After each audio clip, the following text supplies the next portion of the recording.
சுப்பிரமணிய சாமி ஒரு தடவை அண்ணன் பிரபாகரனை பற்றி பேசும்போது சொன்னார். அப்போ 90 தொடக்கத்தில் பிரபாகரன் இஸ் இன்டர்நேஷனல் பறையா. அவர் ஒரு சாதாரண குடும்பத்தில் மீனவ தொழிலை செய்யக்கூடிய குடும்பத்தில் பிறந்தவர். அவங்க அப்பா பேர் பிள்ளைன்னு வரதுனால எல்லாரும் அவரை பிள்ளை மாதிரி நினச்சிட்டு இருக்காங்க தமிழ்நாட்டில் இருக்கிற சாதியவாதிகள்லாம். அவர் பிள்ளை கிடையாது, வேலு பிள்ளைன்னு வருது இல்லையா, அதனால் அவர் ஒரு கடலில் மீன் பிடிக்கிற தொழிலை சார்ந்த குடும்பத்தை சார்ந்தவர். அவரை பறையாங்கிறான், இன்டர்நேஷனல் பறையா. உலகத்தில் 22 நாடுகளை எதிர்த்து களத்தில் நிற்கக்கூடிய ஒரு போராளி. 22 நாடு, அமெரிக்காவுடைய அடிவருடி நாடுகள், இந்தியா, இவையெல்லாம் ஒன்னா சேர்ந்து ஆயுதத்தோட களத்தில் நிற்கிறான். நீ எவன் வேணாலும் வா பார்க்கலான்ட்டு நின்றவர், கடைசி வரையிலும் பணியாமல். எவன் சமரசமாகாம எதிர்த்து நிற்கிறானோ அவனுக்கு இப்படி ஒரு பட்டத்தை சூட்டுறாங்க. அதுக்கு பேர் கலகக்காரன் பேர், புரட்சிக்காரன் பேர். அது இழிவான பெயர் கிடையாது. எதிர்க்கிறவன் கலகம் செய்கிறவனுக்கு இவனு வைக்கிற பேர் உலகளாவிய பேர். தமிழ் கடவுள் எப்போதும் தமிழர்களுக்குத்தான் சாதகமாக இருப்பார்.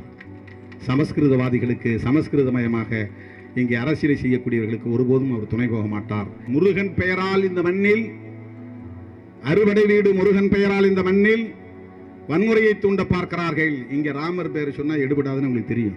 மதவெறி தூண்டி இங்கே வெறுப்பு அரசியலை விதைக்க பார்க்கிறார்கள். அதற்கு இடம் கொடுத்து விடக்கூடாது.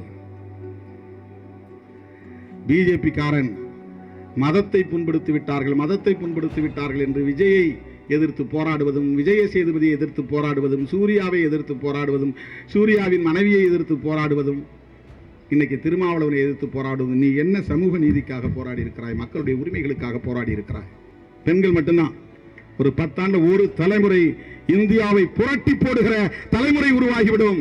பல உடல் வளர்ச்சியிலும் வேகமாக வளருவாங்க. மூளை வளர்ச்சியிலும் ஆண்களை விட பெண்கள் அண்டர்ஸ்டாண்டிங், கிராஸ்பிங் ரொம்ப அதிகம். எல்லாவற்றையும் புலனாய்வோடு அணுக வேண்டும். அதுதான் போலீஸுடைய முக்கியமான மூளையா இருக்கணும்.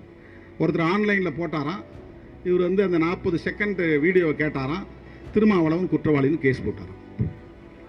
அப்ப ரொம்ப அதிகமா இன்னும் வேகமாக கத்துவார், திருமாவளவன் ஒரு தற்குறி, அவன் உன்னை உடல் ஆட்டம். இது ஏன் மண்ணுடா, இது நான் நடமாடக்கூடிய மண்ணுடா. இது சதாம் ஹுசேனுக்கு போய் இவனுக்கு பறையர் பட்டம் சுமத்தினாங்க. இங்கிலாந்து அதிபர் ஜான் மேஜர் ஒரு கூட்டத்தில் பேசும்போது சொன்னாராம், சதாம் ஹுசேனை கட்டி வைத்து ஒரு சர்வதேச பறையனை அடிப்பது போல் அடிக்க வேண்டும். சர்வதேச அளவில் அவருக்கு பறையன்னு பட்டம் கொடுக்குறான்னா, அவன் அமெரிக்க ஏகாதிபத்தியத்தை எதிர்த்து நின்றதால் அவனுக்கு அந்த பட்டம். எவன் எதிர்க்கிறானோ அவனுக்கு இந்த பட்டம். கடந்த 10 நாட்களில் 3 போராட்டங்களை நாம் நடத்தி இருக்கிறோம். முதலில் நம் மீது அவதூறு பரப்ப தொடங்கியதும் நாம் மனுநூலை தடை செய் என்கிற ஒரு ஆர்ப்பாட்டத்தை வள்ளுவர் கோட்டம் அருகே நடத்தினோம். 2 நாட்களுக்கு முன்பு ஓபிசி மாணவர்களுக்கு மருத்துவ கல்வியில் அகில இந்திய ஒதுக்கீட்டில் 50 விழுக்காட்டை வழங்க மோடி அரசு உடனடியாக ஒரு கொள்கை முடிவை எடுக்க வேண்டும். அரசாணை பிறப்பித்தோ அவசர சட்டம் இயற்றியோ அதை நடைமுறைப்படுத்த வேண்டும், நடப்பாண்டிலேயே நடைமுறைப்படுத்த வேண்டும் என்று வலியுறுத்தி நாடு தழுவிய ஆர்ப்பாட்டத்தை நடத்தினோம். இன்றைக்கு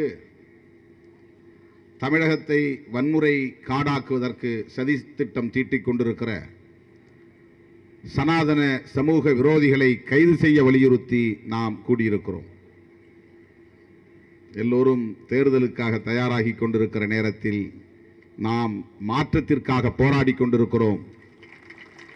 புரட்சிகர மாற்றத்திற்காக போராடி கொண்டிருக்கிறோம். ஒரு திரைப்படத்தின் பெயர் இதற்குத்தானே ஆசைப்பட்டாய் பாலகுமாரா என்று ஒரு திரைப்படத்தின் பெயர். நாங்கள் இதற்குத்தான் ஆசைப்பட்டோம். பொதுவெளியில் இப்படி பேச வேண்டும், விவாதிக்க வேண்டும், மனம் திறந்து இருதரப்பும் கருத்துக்களை பகிர்ந்து கொள்ள வேண்டும் என்றுதான் ஆசைப்பட்டோம். இயற்கையே எல்லாவற்றிற்கும் ஒத்துழைப்பாக இருக்கிறது. மழை வரும் என்பார்கள், நமக்கு மட்டும் மழை வராது. அடையாறிலே பெய்யும், அந்த புறம் அண்ணா நகரிலே பெய்யும். ஆனால் நாம் நடத்தும் போராட்டம் நடத்தும் வல்லூர் கோட்டத்தில் பெய்யாது. பல நிகழ்ச்சிகளை இப்படி சொல்ல முடியும். அதுபோல தந்தை பெரியார் மனுநீதியை அல்லது இந்த மனு நூலை எதிர்த்து போராடிய காலத்தில் சமூக வலைத்தளம் இல்லை. புரட்சியாளர் அம்பேத்கர் இந்த நூலை எரித்து சாம்பலாக்கிய போது இந்த சமூக வலைத்தளம் இல்லை. ஆனால் இன்றைக்கு சிறுத்தைகள் இதை பற்றி பேசும் காலத்தில் சமூக வலைத்தளம் உருவாகி இருக்கிறது. அவனே பரப்புகிறான். மனுநீதியை பற்றி திருமாவளவன் பேசியிருக்கிறான் பார் என்று உலகம் முழுவதும் கொண்டு போய் சேர்த்து விட்டான். நான் எங்கோ ஒரு மூலையில் போகிற போக்கில் ஒரு நொடியில் பேசிவிட்டு போன தகவலை இந்த சமூக வலைத்தளங்களின் மூலம் உலகம் முழுவதும் கொண்டு போய் சேர்த்து இன்றைக்கு உலகம் முழுவதும் உள்ள அனைவருமே அது என்ன மனுஸ்மிருதி என்று கூகுளில் தேடி தேடி இன்றைக்கு கூகுள் சர்ச் என்ஜின் மிக அதிகமாக தேடிய ஒன்று எது என்றால் அது மனுஸ்மிருதி தான் என்கிற நிலையை ஏற்படுத்திவிட்டார்கள். சமூக வலைத்தளம் என்பது எவ்வளவு பெரிய வாய்ப்பாக நமக்கு அமைந்து விட்டது பாருங்கள். புரட்சியாளர் அம்பேத்கர் காலத்தில் இல்லாத ஒன்று, தந்தை பெரியார் காலத்தில் இல்லாத ஒன்று இன்றைக்கு சிறுத்தைகளின் காலத்தில் இயல்பாகவே வந்து கூடியிருக்கிறது. ஆகவே இன்றைக்கு அவர்கள் படிக்க தொடங்கியதும் நம் மீது பாய்ந்து பராண்ட துடித்தவர்கள் இப்போ ஜெகா வாங்குகிறார்கள். மெட்ராஸ் பாஷையில் ஜெகா வாங்குகிறார்கள். அது மனுஸ்மிருதியே கிடையாதுன்றான் ஒருத்தன் சொல்கிறான் இது வெள்ளைக்காரன் கிறிஸ்தவன் மொழிபெயர்த்த நூல்ன்றான். இன்னொருத்தன் சொல்கிறான் அது திராவிடர் கழகத்துக்காரங்க தப்பு தப்பாக எழுதி வச்சிருக்கிறாங்க. முதல்ல என்ன சொல்ல வந்தான்னா நான் பெண்களை கொச்சைப்படுத்தினேன்னு சொன்னான். இப்போ அதை பேச முடியல. மனு தர்மத்தில் இருக்கு அப்படின்னு சொல்ல தொடங்கின உடனே மனு தர்மத்தில் அப்படி இல்லை அப்படின்னு அவங்களால சொல்ல முடியல.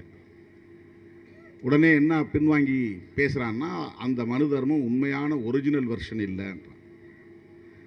இப்போ நாங்கள் எது உண்மையானது எது பொய்யானதுன்னு ஆர்கியூ பண்ண விரும்பலை. எதெல்லாம் தவறுன்னு சொல்றியோ அத்தனையும் தடை செய்யும் தான் நாங்கள் சொல்கிறோம். அது வில்லியம் ஜோன்ஸ் எழுதினதாக இருந்தாலும் திராவிடர் கழகம் எழுதினதாக இருந்தாலும் யார் எழுதினதாக இருந்தாலும் அத்தனை நூல்களையும் தடை செய். இதுதான் எங்களுடைய கோரிக்கை. உங்கள் வாதத்தின்படியே வருவோம். இதுதான் எங்கள் கோரிக்கை. எது உண்மையாக மனுவால் எழுதப்பட்டது என்று நீ நம்புகிறாயோ, ஒரிஜினல் வெர்ஷன் சமஸ்கிருதத்தில் எழுதப்பட்டது என்று நீ சொல்லுகிறாயோ அதை எடுத்துட்டு வா. மற்றது எல்லாவற்றையும் ஒரே நாளில் தடை செய். அதை வைத்து விவாதிப்போம். நாங்களும் எங்களுக்கு தெரிஞ்ச சப்போர்ட்டான சமஸ்கிருதம் படித்த ஆட்களை கொண்டு வரோம். வேணா உங்கள் அடையாளத்தோடு இருக்கிற ராமசுப்ரமணியனே அழைச்சிட்டு வரோம். அவர் ஆர்எஸ்எஸ் தான் சொல்கிறார். சமஸ்கிருதம் நான் படித்தேன் அப்படின்னு சொல்கிறாரு. ஆர்எஸ்எஸ்ன்னு சொல்கிறாரு. இன்றைக்கு இந்த நூல் குறித்து உலகளாவிய விவாதம் நடைபெற்றுக் கொண்டிருக்கிறது.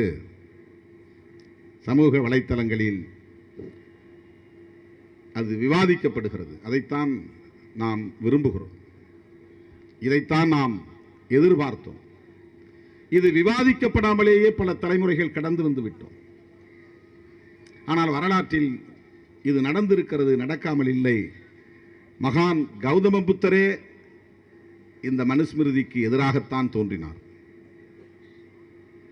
கௌதம புத்தர் மற்ற மதத்தின் படைப்பாளர்களைப் போல, இயேசு பெருமானைப் போல, நபிகள் நாயகத்தைப் போல, குருநானக்கை போல, மகாவீரரை போல அவர் ஆன்மீகத்தை நிலைநிறுத்துவதற்காக தோன்றியவர் அல்ல. இயேசு பெருமான் நான் கடவுளின் மைந்தன் என்று சொல்லுகிறார். நபிகள் நாயகம் நான் கடவுளால் அனுப்பப்பட்ட கடைசி தூதர் என்று சொல்லுகிறார். பகவான் கிருஷ்ணா நான் கடவுளின் மைந்தனும் இல்லை, கடவுளின் தூதனும் இல்லை, கடவுளுக்கே கடவுள் என்று சொல்லுகிறார். தன்னை கடவுளாகவே சொல்லிக் கொள்கிறார். இப்படி ஒவ்வொருவரும் சொல்லிக் கொள்கிறார்கள். ஆனால் புரட்சியாளர் கௌதம புத்தர் அப்படி சொல்லவில்லை. சாதாரண ஒரு மனிதனாக நான் தோன்றினேன், மனிதனாக வாழ்ந்தேன், மனித குலத்துக்கு ஒரு வழிகாட்டும் வாழ்வியலை நான் தருகிறேன் என்று தந்திருக்கிறார். அவர் எதை எதிர்த்து பேசியிருக்கிறார் என்று நாம் நுட்பமாக ஆராய்ந்து பார்த்தால் அவர் காலத்திலும் இந்த கொடுமை இருந்திருக்கிறது. மனிதகுலத்துக்கு எதிரான ஒரு நூல் என்று கண்டறிந்திருக்கிறார். அவர் சொன்ன கருத்துக்கள் அதை உறுதிப்படுத்துகின்றன. எல்லோருக்கும் பொதுவாக ஒரு நீதி, அதுதான் ஜனநாயகத்தின் அடிப்படை.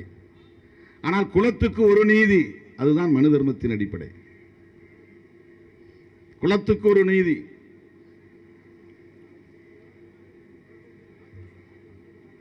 சகோதரத்துவம் என்பதுதான் ஜனநாயகத்தின் அடிப்படை.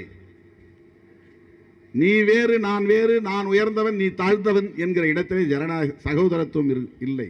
அதுதான் மனுநீதியின் அடிப்படை, மனு நூலின் அடிப்படை. சுதந்திரம் என்பது ஜனநாயகத்தின் அடிப்படை, லிபர்ட்டி. அப்படி சுதந்திரம் இல்லை.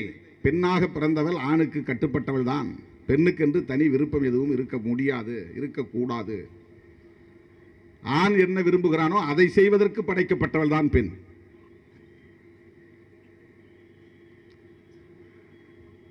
அதை படைப்பதற்கு, அதை உருவாக்குவதற்கு படைக்கப்பட்டவள் தான் பெண்.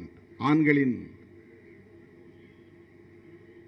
இச்சைக்கு உடன்பட்டு வாழக்கூடியவள் தான் பெண். அவன் என்ன நினைக்கிறானோ அதை அவன் செய்யணும்.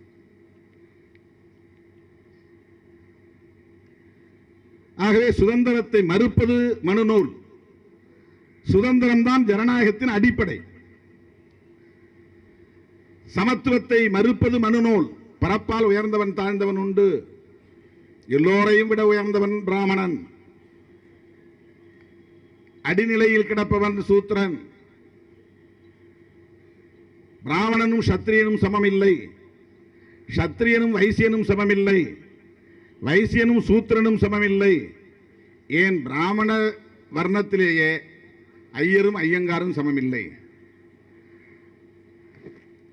கேரள நம்பூதிரியும் மேற்கு வங்கத்து முகர்ஜியும் சமமில்லை. மராத்திய பார்ப்பனர்கள் சித்பவனும் காஷ்மீர் பார்ப்பனர்கள் பண்டிட்டுகளும் சமமில்லை. சமத்துவம் இல்லை. ஆணும் பெண்ணும் சமமில்லை. சாதிக்கு சாதி சமமில்லை. ஒரே வர்ணத்திற்குள் இருக்கிற சாதி சமமில்லை. சமத்துவத்தை மறுப்பது மனு தர்மம், மனு நூல். சமத்துவம் தான் ஜனநாயகத்தின் அடிப்படை. ஆகவே மகான் கௌதம புத்தர் முன்வைத்த வாழ்வியல் என்பது ஜனநாயகத்தை முன்னிறுத்துகிறது. அதுதான் அதனுடைய அடிப்படை தத்துவமாக இருக்கிறது என்று புரட்சியாளர் அம்பேத்கர் விவரிக்கிறார். ஏன் நான் பௌத்தத்தை ஏற்றுக்கொண்டேன் என்று சொல்லுகிற போது புரட்சியாளர் அம்பேத்கர் சொல்லுகிறார், தனிமனித சுதந்திரத்தை மறுக்கக்கூடிய நூல், சகோதரத்துவத்தை மறுக்கக்கூடிய நூல், சமத்துவத்தை மறுக்கக்கூடிய நூல் மனுநீதி என்பதை உணர்ந்த காரணத்தினால் தான் புரட்சியாளர் அம்பேத்கர் அவர்கள் 1927 டிசம்பர் 25 அதை தீயிட்டு கொளுத்தினார். இன்றைக்கு அம்பேத்கர் ஜெயந்தியை கொண்டாடக்கூடிய இவர்கள் அம்பேத்கர் ஏன் அதை தீயிட்டு கொளுத்தினார் என்பதையும் சேர்த்து படிக்க வேண்டும். நம் மீது அபாண்டமான பழியை சுமத்தி அவதூறு பரப்பி காவல்துறையில் போய் புகார் கொடுத்திருக்கிறார்கள். உடனே காவல்துறை ஆன்லைனில் கொடுத்த புகாருக்கு வழக்கு பதிவு செய்திருக்கிறது. வழக்குகளுக்கு அஞ்சுகிறவர்கள் அல்ல விடுதலை சிறுத்தைகள். ஒவ்வொருவரையும் தனித்தனியே நீங்கள் விசாரித்து பார்த்தால் தெரியும். ஒவ்வொருவரின் மீதும் 30 வழக்குகள், 20 வழக்குகள், 10 வழக்குகள். இப்போ மேடைக்கு வரும்போதே தோழர்கள் என் மீது வழக்கு என்று வந்து பட்டியல் கொடுத்தார்கள். வழக்குகளுக்காக நாங்கள் அஞ்சவில்லை. இந்த பொய் வழக்கை திரும்ப பெறுங்கள் என்பதும் எங்களுடைய கோரிக்கை இல்லை. அது ஒரு புறம் இருக்கட்டும், நாங்கள் நீதிமன்றத்தில் வாதிட்டுக் கொள்கிறோம். ஆனால் எங்கள் மீது நீங்கள் சுமத்திய பழி, எமக்கு எதிராக நீங்கள் பரப்பி இருக்கிற அவதூறு, என்ன நோக்கத்திற்காக? எதிர்வர இருக்கிற சட்டப்பேரவை தேர்தல் தான் இதற்கு காரணம். உடனடியாக தேர்தல் வராமல் இருந்திருந்தால் இதை கண்டுகொள்ள மாட்டார்கள். அல்லது நான் திமுக கூட்டணியில் இல்லாமல் இருந்திருந்தால் இதை பெரிதுபடுத்தி இருக்க மாட்டார்கள். அதுதான் இப்ப பிரச்சனை. 6 மாதத்திற்குள் சட்டசபை தேர்தல் வருகிறது. ஏதாவது தமிழ்நாட்டு அரசியலிலே குழப்பத்தை ஏற்படுத்த வேண்டும். அவர்களின் உண்மையான இலக்கு திமுக தான். திமுகவுக்காக நான் சொல்லவில்லை, மக்களுக்காக நான் சொல்லுகிறேன். உண்மையான இலக்கு திமுக தலைமையிலான கூட்டணியை பலவீனப்படுத்த வேண்டும், அதை சிதறடிக்க வேண்டும். திமுக எளிதாக வெற்றி பெற்றுவிடக் கூடாது, ஆட்சியை கைப்பற்றிவிடக் கூடாது. அதற்கு என்ன செய்யலாம் என்று இவர்களின் கிரிமினல் புத்தி வேலை செய்கிறது. ஆகவே 1 மாதத்திற்கு முன்னால் நான் பேசிய பேச்சை முன்னும் பின்னும் வெட்டி வழக்கம் போல திருட்டு புத்தி உள்ளவர்கள் நம்மை போய் திருட்டு பயல் என்கிறார்கள். யார் திருட்டு வழக்கு ஒருத்தர் மேல இருந்திருக்கு. அந்த நாய் தான் நம்ம திருட்டு பயல்ங்கிறான். திருடிட்டு வழக்கு, அவன் மேல திருட்டு வழக்கு இருக்கு. உண்மையிலே திருட்டு வழக்கு இருக்கு. இன்னொருத்த மேல SC/ST வழக்கு இருக்குது. வன்கொடுமை தடுப்பு வழக்கு. அவன் தான் போய் நம்ம மேல புகார் கொடுத்திருக்கிறான். உங்களுக்கு தான் பேச தெரியும் நினைக்காதீங்க. நாங்கள் நாகரிகம் கருதி வார்த்தைகளை அளந்து பேசுகிறோம். நாகரிகம் கருதி வார்த்தைகளை முடிந்த வரையில் அளந்து பேசுவோம் என்று அளந்து பேசுகிறோம். நீ கொள்கைக்கு கொள்கையை பேசு, கருத்துக்கு கருத்தை பேசு. உன்னுடைய கோட்பாடு தவறு என்று நானா முதலில் சொன்னேன். காலம் முழுக்க சொல்லிக் கொண்டிருக்கிறார்கள். உன்னுடைய கருத்துகளை பற்றி காலம் முழுவதும் விமர்சிக்கப்பட்டு வருகிறது. 1891 மனோன்மணியம் சுந்தரம் பிள்ளை, பிள்ளை என்றே அழுத்தி நான் சொல்லுகிறேன். ஏன்னா அவங்கெல்லாம் சைவ மரபு. அவர் சொல்லியிருக்கிறார், குலத்துக்கு ஒரு நீதியை எவனும் ஏற்றுக்கொள்ள முடியாது. வள்ளுவர்சை திருக்குறளை மறுவர நன்குணர்ந்தோர் உள்ளுவரோ மனுவாதி குலத்துக்கு ஒரு நீதி என்று மனோன்மணியம் சுந்தரம் பிள்ளை அப்போதே எழுதியிருக்கிறார். நாங்க மட்டும் இதுக்குள்ள சைவ மதத்தை தீவிரமாக பின்பற்றக்கூடிய பலரும் மனுவாதம் என்பது மக்களுக்கு விரோதமானது என்பதை சுட்டிக்காட்டியிருக்கிறார்கள். அவர் எழுதியது வள்ளுவர்சை திருக்குறளை மறுவர நன்குணர்ந்தோர். திருக்குறளை ஒழுங்கா பிழை இல்லாமல் கற்றுக்கொண்டவன் யாராயிருந்தாலும் அவன் மனு சொல்லுகிற இந்த குலத்துக்கு ஒரு நீதியை ஏற்றுக்கொள்ள மாட்டான். உள்ளுவரோ, உள்வாங்கிக் கொள்வார்களோ, ஏற்றுக்கொள்வார்களா? மனுவாதம் சொல்லுகிற குலத்துக்கு ஒரு நீதி. இது திருமாவளவன் எழுதிய செய்யுள் அல்ல. 1891 என்பது புரட்சியாளர் அம்பேத்கர் பிறந்த ஆண்டு. அந்த காலத்தில் மனோன்மணியம் சுந்தரம் பிள்ளை தென்னகத்தை சார்ந்தவர், தமிழகத்தை சார்ந்தவர், நீராறும் கடலுடுத்த பாடலை எழுதியவர்.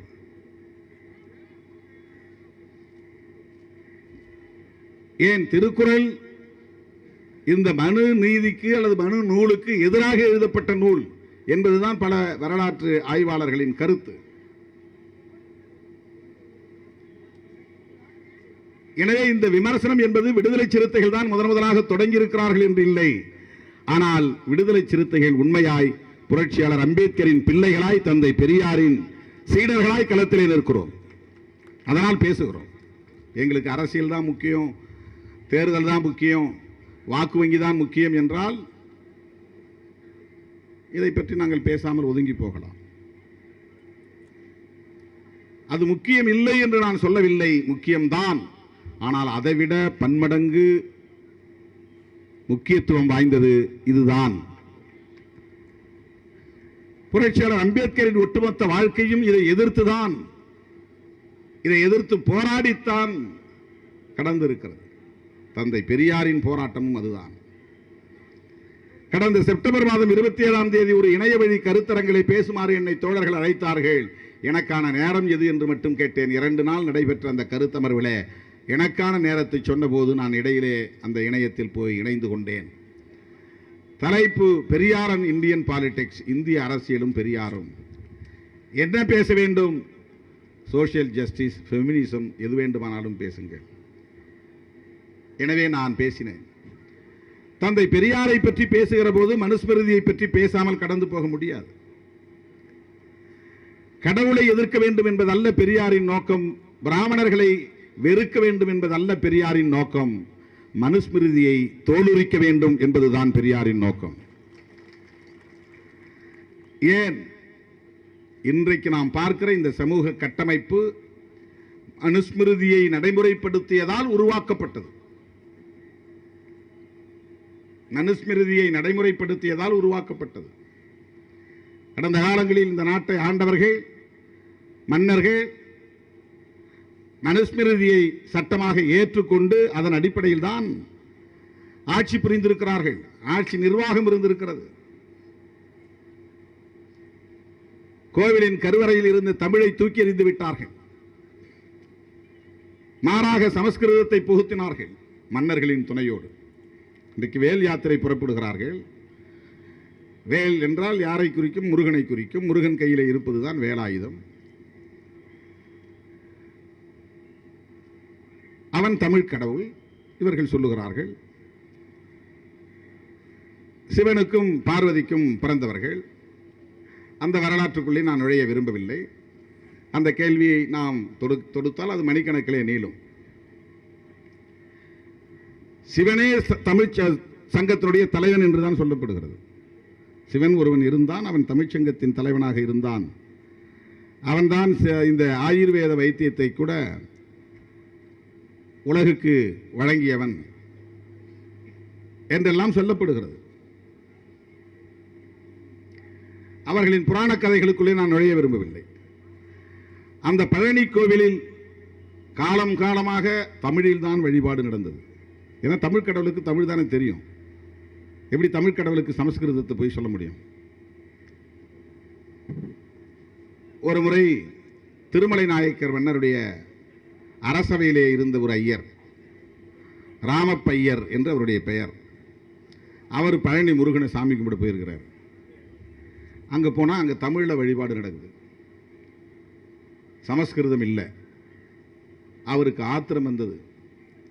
உடனே மன்னரின் துணையோடு தமிழில் வழிபாடு செய்தவர்களை எல்லாம் தூக்கி எறிந்துவிட்டு எங்கிருந்தோ ஒரு சமஸ்கிருதம் பேசக்கூடிய ஓதக்கூடிய ஒருவரை கொண்டு வந்து அங்கே அமர்த்தி இருக்கிறார்கள். அந்த நாளிலிருந்து இந்த நாள் வரையில் தமிழ் கடவுளின் திருக்கோவிலான பழனி கோவிலில் சமஸ்கிருதத்தில் ஓதப்படுகிறது. அவருக்கு 6 இடத்துல வீடு இருக்கு, அதான் அறுபடை வீடு. 6 இடத்திலும் தமிழில் தானே வழிபாடு செய்யணும். இந்த சனாதனிகள் நாளைக்கு தமிழக அரசுக்கு கோரிக்கை வைப்பார்களா?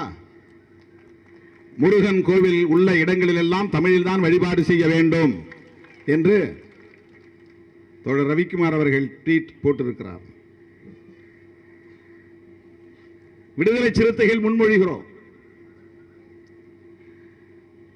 வேல் யாத்திரை நடத்தக்கூடியவர்கள் முருகன் கோவில்களில் தமிழில் தான் வழிபாடு செய்ய வேண்டும் என்று சொல்வார்களா? சொல்ல முடியுமா? முடியாது. அவர்கள் ஏற்றுக்கொண்டிருக்கிற கொள்கை அவர்களை அனுமதிக்காது. நாடகம் ஆடுவார்கள். ஆகவே இன்றைக்கு இவர்கள் செய்கிற இந்த அரசியல் நாடகம் எதற்காக என்றால், தனிப்பட்ட முறையிலே திருமாவளவனை தாக்க வேண்டும் என்பதல்ல, திராவிட முன்னேற்ற கழகத்தின் தலைமையிலான கூட்டணியை சிதைக்க வேண்டும் என்பதுதான். எதிர்வரவிருக்கிற சட்டப்பேரவை தேர்தலில் குழப்பத்தை ஏற்படுத்தி திமுகவை ஆட்சிக்கு வரவிடாமல் தடுக்க வேண்டும் என்பதுதான். ஆகவே உங்கள் கூட்டணியில் இருக்கிற திருமாவளவன் இப்படியெல்லாம் பேசுகிறான், நீங்கள் பதில் சொல்லுங்கள். நடிகைகள் நடிகர்கள் எல்லோரையும் இறக்கிவிட்டு நேரடியாகவே அவர்கள் கேள்வி, ஏன் இன்னும் ஸ்டாலின் இதை கண்டிக்கவில்லை, திமுக தலைவர் கண்டிக்கவில்லை? அதுதான் உங்களுடைய நோக்கம்.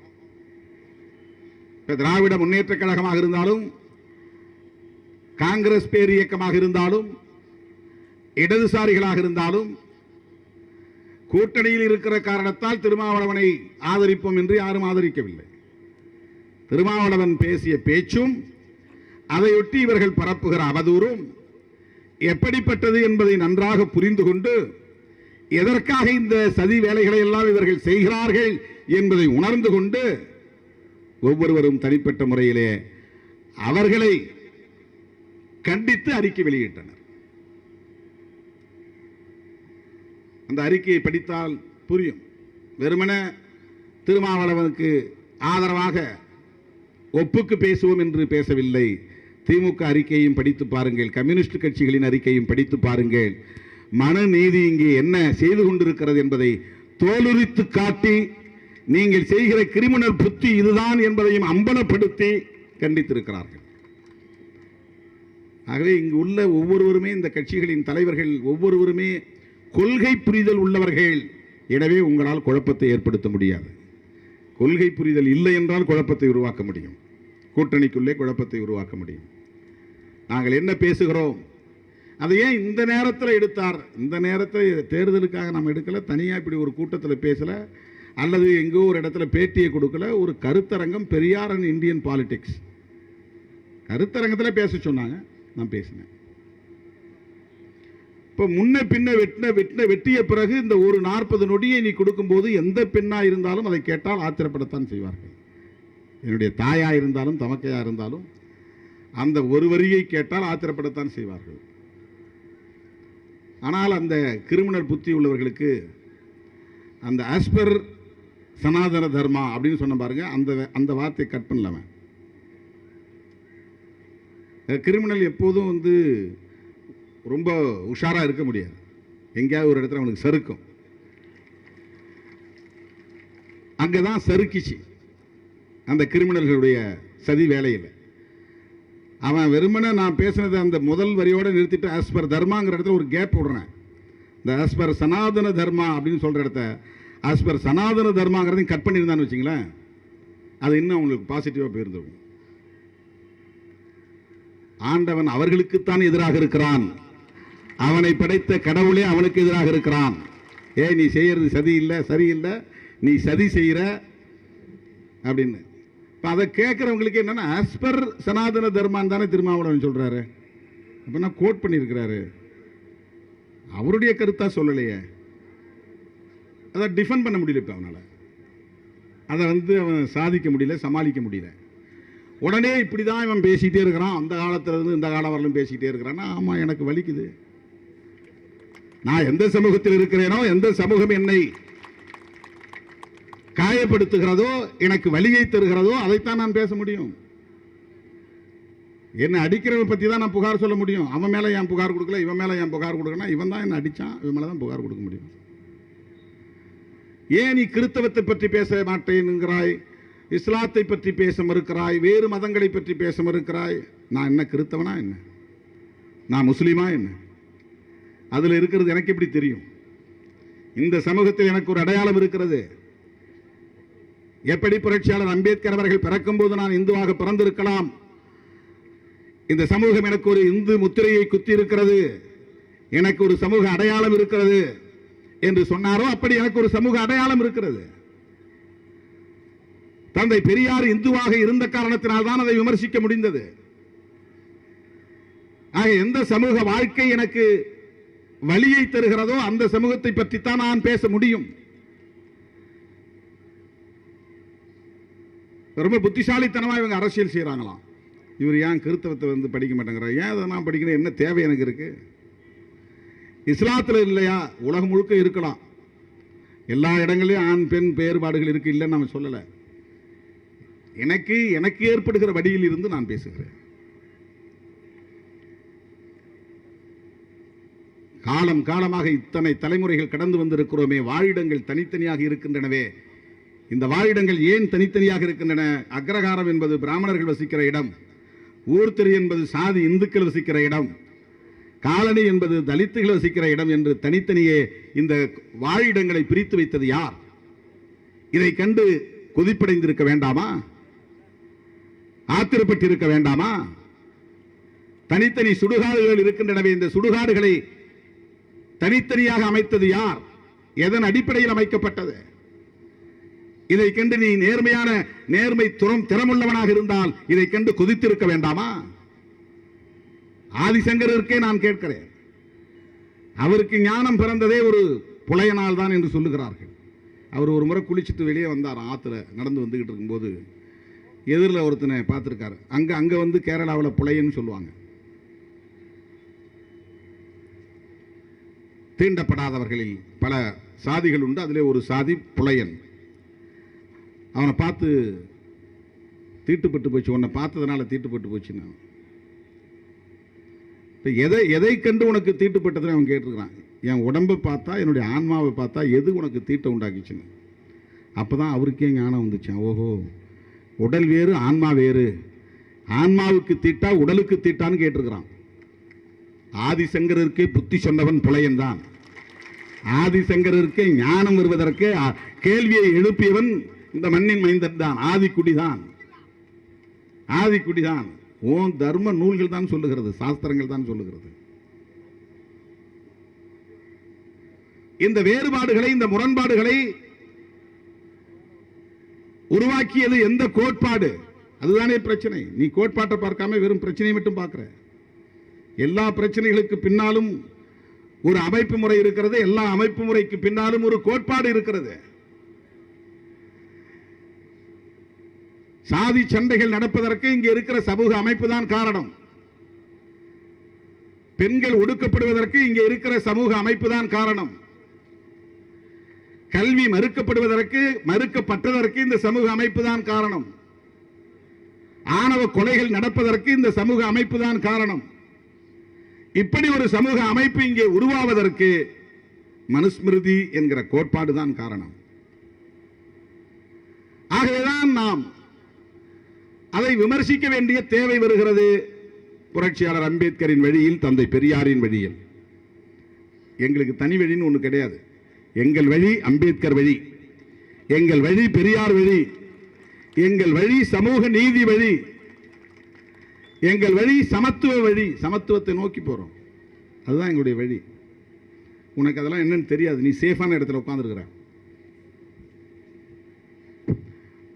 பஸ்ஸில் ஏறவன் முதல்ல போய் சீட்டு பிடிச்சிட்டான்னா தொங்கிக்கிட்டு வர்றவனை திட்டுவான். அவனுக்குலாம் அறிவு இருக்கா பாரு, தொங்கிக்கிட்டு வரான், முட்டா பயமா. ஏன்னா அவருக்கு சேஃபாக சீட்டு கிடைச்சிருச்சுல, ரொம்ப பாதுகாப்பாக போய் உட்காந்துட்டார் உள்ள. பிடிச்சி நின்றுக்கிட்டு இருக்கிறவனையும் திட்டுவான் பாரு, உரசுறாங்கம்பா. நின்றுக்கிட்டு போனால் அப்புறம் உரசு தானே செய்யும். ஃபுட்பாலில் தங்குறவனை திட்டுவான், சீட்டே கிடைக்காம அங்கே தாங்க நின்றுட்டு இருக்கிறவன் பஸ்ஸு டிரைவரை திட்டிட்டு நிற்பான். பாரு நிறுத்தாமல் போயிட்டான், நான் ஏற முடியாமல் போயிடுச்சு, எனக்கு டியூட்டிக்கு போக முடியலன்னு. அதில் தொத்த முடியாதவங்க இருக்கிறான் அவ்வளோ பேர் வண்டியில்.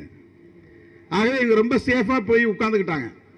எல்லா இடங்களும் போனால் இவங்களுக்கு கதவு திறக்குது, ஐயா சுவாமி ஐயா சுவாமின்னு. எல்லா இடங்களிலும் நமக்கு தடை இருக்கிறது. போலீஸில் ஒரு பர்மிஷன் வாங்க முடியல. இப்போ வண்டி மேலே நின்று பேசிகிட்டு இருக்கிறேன். கேட்டால் அதெல்லாம் உனக்கு கொடுத்தா எல்லாரும் கேட்பான், உனக்கு மேடை போட அனுமதி கொடுத்தா எல்லாரும். இதுவே எவ்வளோ பெரிய ஜனநாயக விரோதம் இது. ஒரு சுதந்திர நாட்டில், ஜனநாயக நாட்டில், இந்திய அரசமைப்பு சட்டத்தை மதிக்கக்கூடியவர்களாக இருந்தால் காவல்துறையினர் இப்படி ஒரு நிலையை செய்வார்களா? இப்போ ஆளுங்கட்சிக்காரங்க இந்த இடத்துல வந்து நம்முடைய முதலமைச்சர் கூட்டம் போடுறாருன்னா உங்களுக்கு கொடுத்தா அப்புறம் எல்லாரும் கேட்பாங்க சொல்லுவார் அவரு. இப்போ இது ஒரு குலத்துக்கு ஒரு நீதிங்கிற மாதிரி தானே, ஆளுக்கு ஒரு நீதி. முதலமைச்சர் இந்த நாட்டினுடைய குடிமகன், திருமாவளவன் இந்த நாட்டினுடைய குடிமகன். அவருக்கு ஒரு ஓட்டு, திருமாவளவனுக்கு ஒரு ஓட்டு. போலீஸுக்கு அந்த வெட்கம் மானம்லாம் இருக்காது. ஆளுங்கட்சிக்காரனுக்கு சேவை செய்யறது மட்டும்தான். கேட்டா எல்லா பிரச்சனையும் சட்டம் ஒழுங்குன்னு தான் பார்ப்பாங்க அவங்க காவல்துறை. நீங்க நாளைக்கு ஆளுங்கட்சியா வாங்க, உங்களுக்கு சேவை செய்வோம்பாங்க. எங்க வேலை ஆளுங்கட்சிக்காரங்களுக்கு சேவை செய்யறோம். இதுவே ஒரு வகையில் மனு தர்ம புத்தி தான். அது சமத்துவம் இருந்தால்தான் மனு தர்மத்துக்கு எதிரான சிந்தனைன்னு அர்த்தம். எல்லாத்துக்கும் ஈல்டாகி போறது, அதிகாரம் உள்ளவங்களுக்கு பழஞ்சு கொடுக்கறது, பணிஞ்சு போறதுங்கிறதே மனு தர்மத்தின் அடிப்படையில் உருவாக்கப்பட்ட ஒரு மூளை தான் அது. ஆகவே இவன் சேஃபா போய் உட்கார்ந்துக்கிட்டான். இவனுக்கு வர்ண தர்மத்தால பிரச்சனை இல்லை, சாதி அமைப்பால பிரச்சனை இல்லை. பிரச்சனை இருக்குன்னு தெரிய முடியாத இடத்துல போய் உட்கார்ந்துருக்கான் பல பேர். யாரால நமக்கு பாதிப்புன்னு அவனால புரிஞ்சுக்க முடியல. இன்னைக்கு இந்தியாவில் ஓபிசி மாணவர்களுக்கு தமிழ்நாட்டில் அந்த 50 விழுக்காடு இடஒதுக்கீடு கொடுக்கணும்னு போராட்டம் நடத்தின ஒரே கட்சி விடுதலை சிறுத்தைகள் கட்சி தான். நாங்கள் தான் ஓபிசி இந்துக்களுக்கு பாதுகாவலர்கள் என்று சொல்லிக் கொள்ளக்கூடியவர்கள். எங்கே போனார்கள்? ஏன் போராட்டம் நடத்தவில்லை? இதை கேட்பதற்காக நாங்கள் போராடவில்லை, போராடியதால் சுட்டிக்காட்டுகிறோம். போராடணுங்கிற உணர்வு எங்களுக்குள்ளே இருப்பதனால் அகில இந்திய ஒதுக்கீட்டிலே ஓபிசி மாணவர்களுக்கு இடஒதுக்கீடு இல்லை என்பதை கண்டறிந்து அதை அரசின் கவனத்திற்கு கொண்டு போய் சுட்டிக்காட்டிய இயக்கம் விடுதலை சிறுத்தைகள் கட்சி.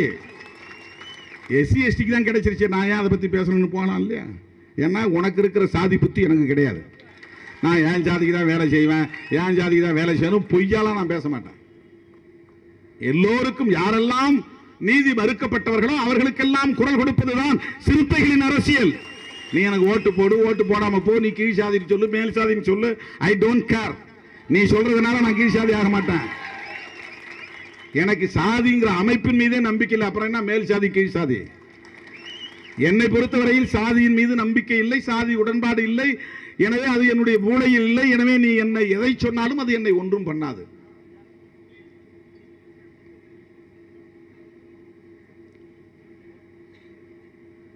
ஆகவே இப்படிப்பட்ட போராட்டங்களை எடுக்கிற இந்த இயக்கம் தான் தோழர்களே வங்கி அலுவலர் தேர்விலே கூட சமூக நீதியை தட்டி பறிக்கிற சூழ்ச்சியை செய்தான். கொதித்திட வேண்டாமா?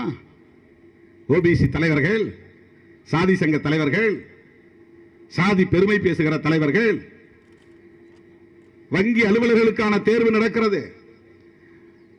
ஓபிசி ரிசர்வேஷன்ல இருந்து 27% 6% எடுக்கிறான், பறிக்கிறான். ஷெட்யூல் காஸ்டுக்கான ரிசர்வேஷன்ல இருந்து 2%, ஷெட்யூல் டிரைப்ஸுக்கான சதவீதத்திலிருந்து 1.5%, 9.5% பறித்து முன்னேறிய சமூகத்தை சார்ந்த பொருளாதார நலிவடைந்த பிரிவினருக்கு 10% கொடுக்கிறான்.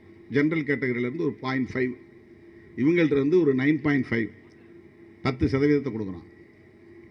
யார் இங்கே பொங்கி எழுந்தது? வேல் வேல் வேல் வேல் என்று வேல் முருகவேல் தூக்குகிறார்களே, இவர்கள் உன் சமூக நீதிக்காக குரல் கொடுத்தார்களா? நான் கேட்கிறேன், பாரதிய ஜனதா கட்சிக்காரன் இந்திய அளவில் என்றைக்கு சமூக நீதிக்காக போராடி இருக்கிறான்? அகில இந்திய அளவில், தமிழ்நாட்டில் மட்டுமல்ல. ஓபிசி மக்களுக்கு மிக முக்கியமான தேவை என்பது சமூக நீதி. எஸ்சி எஸ்டி விட்டு புரட்சியாளர் அம்பேத்கர் அதற்கான பாதுகாப்பை உறுதிப்படுத்தி விட்டார். ஓபிசி மக்களுக்கான இடஒதுக்கீடு அதுதான் இன்றைக்கு பலரை நீதிபதி ஆக்கியிருக்கிறது, பலரை பேராசிரியர்கள் ஆக்கியிருக்கிறது, பலரை உயர் பொறுப்புகளுக்கு வர வைத்திருக்கிறது. மண்டல் பரிந்துரைக்கு முன்பு உண்டா இடஒதுக்கீடு?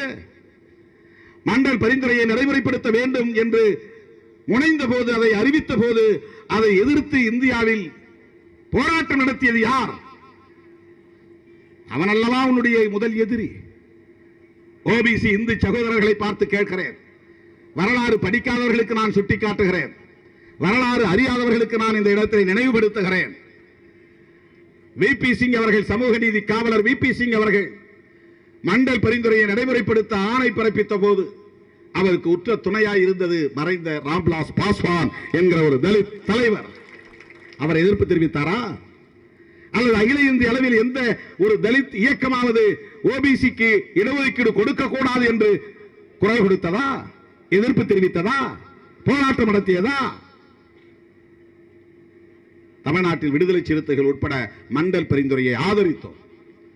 ஆனால் அத்வானி தலைமையிலே ரத யாத்திரை புறப்பட்டது. எதற்காக?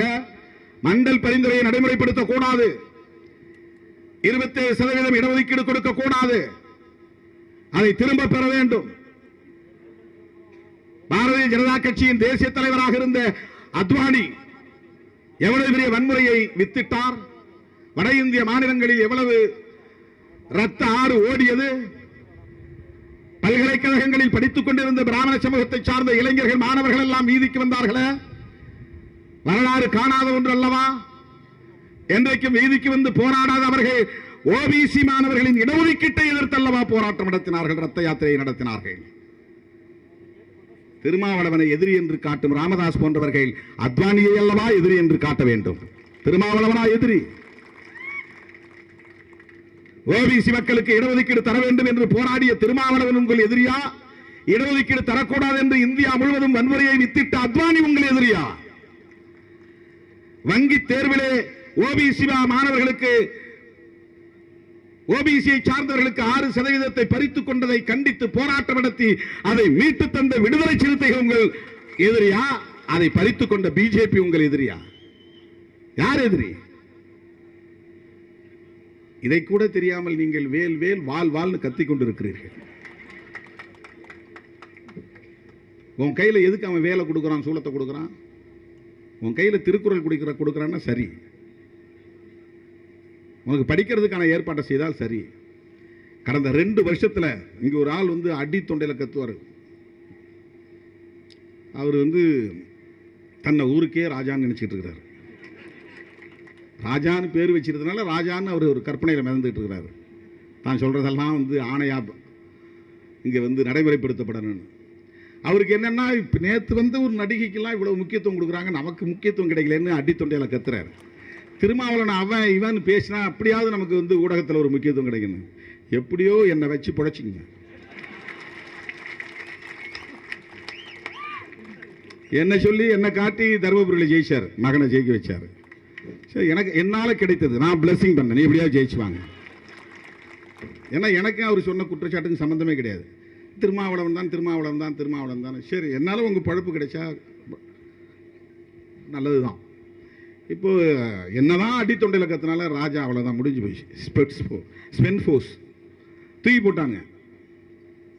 இனி மாநில பொறுப்பும் கிடைக்காது, தேசிய பொறுப்பும் கிடைக்காது, எலெக்ஷனில் சீட்டே கிடைக்காது. பாருங்க, அவர் காரைக்குடியில் நிற்கலான்னு ஆசைப்படுவார். அவர் நின்னாலும் ஜெயிக்க முடியாது, அது வேற. ஆனால் அவரால் சீட்டு வாங்க முடியாது. அப்போ ரொம்ப அதிகமாக இன்னும் வேகமாக கத்துவார். திருமாவளவன் ஒரு தற்குறி, அவன் உனக்கு விட மாட்டோம்.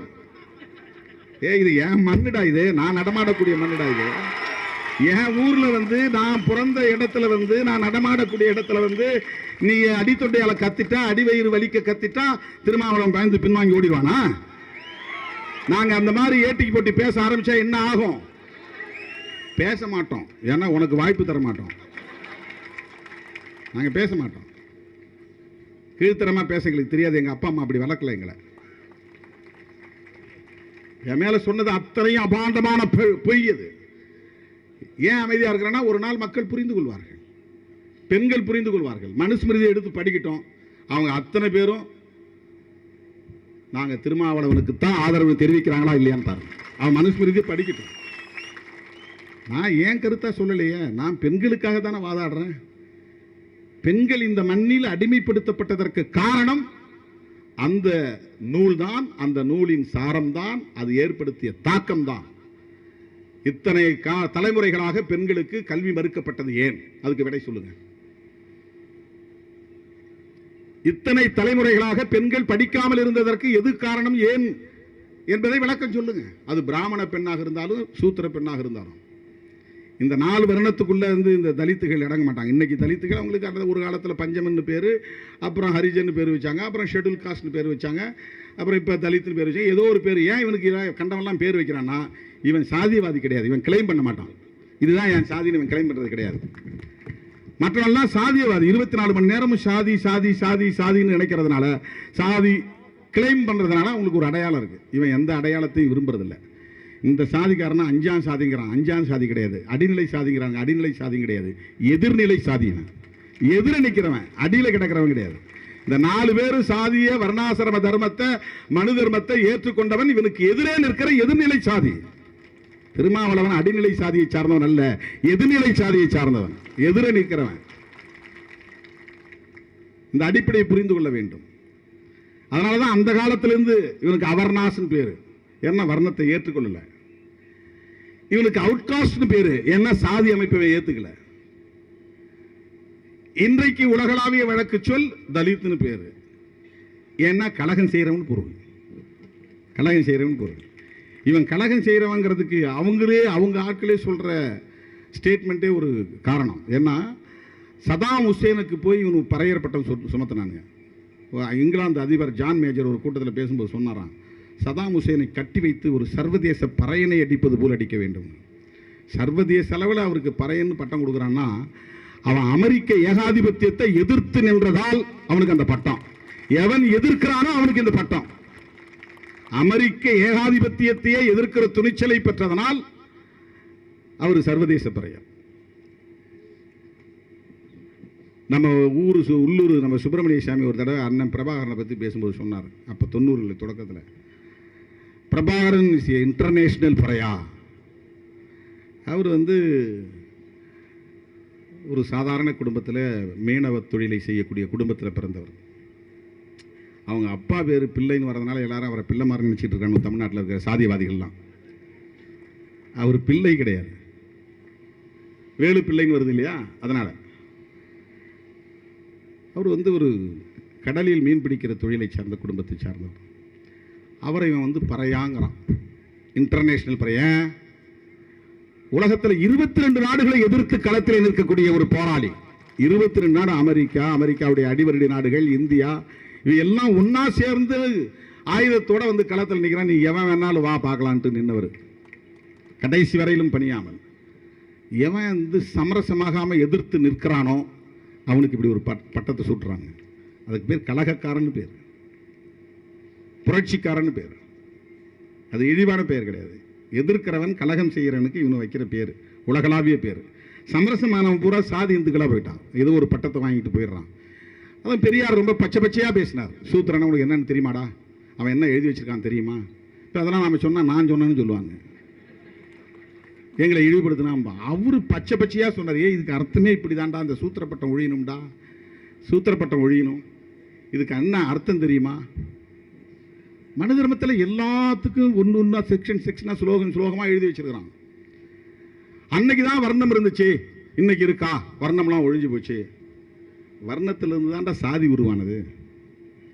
இன்னைக்கு சாதி இருக்குதுன்னா சாதிங்கிறது என்ன? வர்ணத்தின் குழந்தைகள் தான் சாதிகள். எப்படி சாதி உருவாச்சு? சண்டாளன் ஒரு சாதி இருக்கு கேரளாவில். அது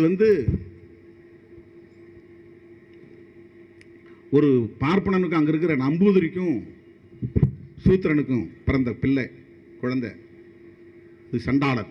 அது பிணம் இருக்கிற சாதி. இங்கே எல்லாரும் சண்டாளான்னு திட்டுவாங்க. அது ஒரு சாதியினுடைய பெயர் சண்டாளன்னா. வர்ண கலப்பு ஏற்பட்டால் அந்த வர்ணமும் குழந்தையை ஏற்றுக்காது, இந்த வர்ணமும் குழந்தையை ஏற்றுக்காது. அவனை தனிமைப்படுத்திடுவாங்க, அதுக்கு ஒரு பேரை சுட்டிடுவாங்க. அதுதான் சாதியாக மாறுறது. சாதியாக மாறுறது. ஒவ்வொரு சாதிக்கும் இந்த மாதிரியான வரலாற்று பின்னணியை கோட்பாட்டு ரீதியாக பதிவு செய்து வைத்திருக்கிறார்கள். இதெல்லாமே பட்டப்பெயர்கள் தான். அந்த வர்ணம் அல்லது மனு நீதி அன்றைக்கு இருந்தது இன்னைக்கு இல்லைன்னு சொல்றது மாதிரி ஒரு ஏமாற்று வேலை, மோசடி, வேறு எதுவுமே கிடையாது. ஒரு ஊராட்சி மன்ற தலைவியை தரையில் உட்கார வச்சது எது? மனுஸ்மிருதி. மேலவளவு முருகேசனை படுகொலை செய்ய வைத்தது எது? மனுஸ்மிருதி.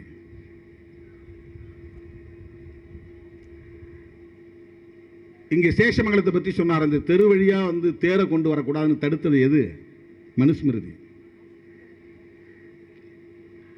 காஞ்சிபுரம் பக்கத்தில் கூத்திரம்பாக்கங்கிற கிராமத்தில் ஊர் தெரு வரலும் அந்த தேர் சேரி மக்களுடைய தெருவுக்கு வராது என்று தடுத்தது எது?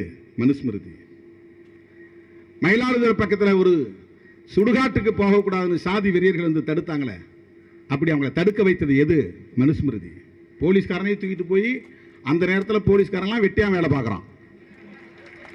பாருங்க சாதி இந்துக்களுக்கு எப்படி பயப்படுறான் பாருங்க. அவன் அடிச்சு இது பொது பாதை ஓடுறான்னு அவனை அடிச்சு விரட்டுற துணிச்சல் போலீஸுக்கு இல்லை. அவனுங்க கோவப்பற்றக்கூடாதான், அதனால இவனுங்க போய் நாம் பாடையத்துக்கு தூக்கிட்டு போறாங்க. வெட்கக்கேடு இல்லை, மானக்கேடு இல்லை. இதை விட ஒரு அவமானம் வேறு என்ன இருக்க முடியும்? கேட்டால் நாங்கள் சட்டம் ஒழுங்கை பாதுகாக்கிறோம். சட்டத்தை பாதுகாக்க, அப்புறம் சட்டம் ஒழுங்கை பாதுகாக்கிறது இருக்கட்டும், சட்டத்தை மதிக்கணும் முதல்ல. இந்த வீதி வழியாக இவனை பணத்தை தூக்கிட்டு போகக்கூடாதுன்னு சொல்கிறதுக்கு அவனுக்கு என்ன உரிமை இருக்குது? அவனும் இந்த ஊருக்காரன் இந்த வழியாக போகக்கூடாது, அதை தடுக்கணும்னா சட்டத்தை நீ மதிச்சா அவனால 4 பேரை பிடிச்சி நீ உள்ள தூக்கி போட்டு அந்த வழியாக பாடை எடுத்துகிட்டு போக சொல்லணும். துணிச்சிருக்கு. படிக்கலாம், ஐபிஎஸ் படிக்கலாம், ஏஎஸ் படிக்கலாம், ஆனால் சேவை மனப்பான்மை தான், ஒரு சர்வன்ட் மைண்ட் செட்டு தான். நீ என்ன படித்தாலும் உன் மூளைக்குள்ள மனு தர்மம் இருக்கிற காரணத்தினால அந்த அடிமை புத்தி மாறாது, என்ன படித்தாலும். அதுதான் நான் அதிகாரிகளை விமர்சிக்கிறேன் என்று யாரும் கருதிவிடக்கூடாது. சமூக யதார்த்தத்தை சொல்லுகிறேன். சமூக யதார்த்தம் சொல்கிறேன். ஒருத்தருக்காக அந்த துணிச்சல் வரணும் இல்லை. எல்லாரும் நீரோட்ட போன பெரியார் தானே எதிர்த்து வெளியே வந்தார். அந்த ஒருத்தரால் தான் இவ்வளவு பெரிய மாற்றம். சமூக நீதி அரசியலமைப்பு சட்டத்தில் முதல் திருத்தம். அது அரசியலமைப்பு சட்டம், அதை திருத்தவே முடியாதுன்னு நினைச்சிருந்தாருன்னா இன்னைக்கு இவ்வளவு பெரிய மாற்றம் உருவாகி இருக்குமா? மண்டல் கமிஷன் அமைக்கக்கூடிய நிலை உருவாகி இருக்குமா? ஓபிசிக்கு ரிசர்வேஷன் கிடைச்சிருக்குமா? யோசிச்சு பாருங்க. ஆகவே என்னைக்கோ இருந்தது 2000 வருஷமா 3000 வருஷம், நீ 5000 வருஷம் கூட சொல்லு.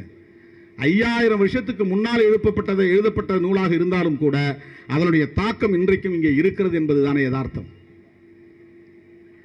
வாட்ஸ்அப்பில் ஒரு செய்தி இன்னைக்கு வரும்போது படித்தேன். அவர் நம்முடைய பாண்டியன் பேசினது, ஒரு மூத்த தலைவர், கம்யூனிஸ்ட் கட்சியுடைய தலைவர். அதை ஒரு பத்திரிகையில் எடுத்து போட்டிருக்கிறான். நம்முடைய மூத்த பெரியவர், பெரியவாள், அவங்களுடைய மொழிப்படி சொன்னான். அவர் சொல்லியிருக்காரு, டவுரி பிரச்சனை ஒரு பொண்ணுக்கு கல்யாணம் ஆகலைன்னா அவளை அப்படியே விடக்கூடாது, கண்ணி கழியாமல் இருக்கக்கூடாது. ஒரு வாழை மரத்துக்கும் அவளுக்கும் கல்யாணம் பண்ணி வைக்கணும். கல்யாணம் பண்ணிட்டு அந்த வாழை மரத்தை வெட்டிடணும். உடனே விதவை ஆயிடுவா. விதவையான பிறகு மொட்டை அடித்து வெள்ளைப்படவை உடுத்தி அவளை அப்படியே சாவர வரலாம் வாழ சொல்லுங்க. ஏன்னா இந்த சமூகத்தில் டவுரி பிரச்சனையால் உனக்கு புருஷன் கிடைக்கலன்னா, மணமகன் கிடைக்கலன்னா வேறு சாதிக்காரனை திருமணம் செய்யக்கூடாது. அதை தடுக்கிறதுக்கு அவங்க வழி. இது அவரா சொல்லலை, இதுதான் மனு தர்மம் சொல்லுது.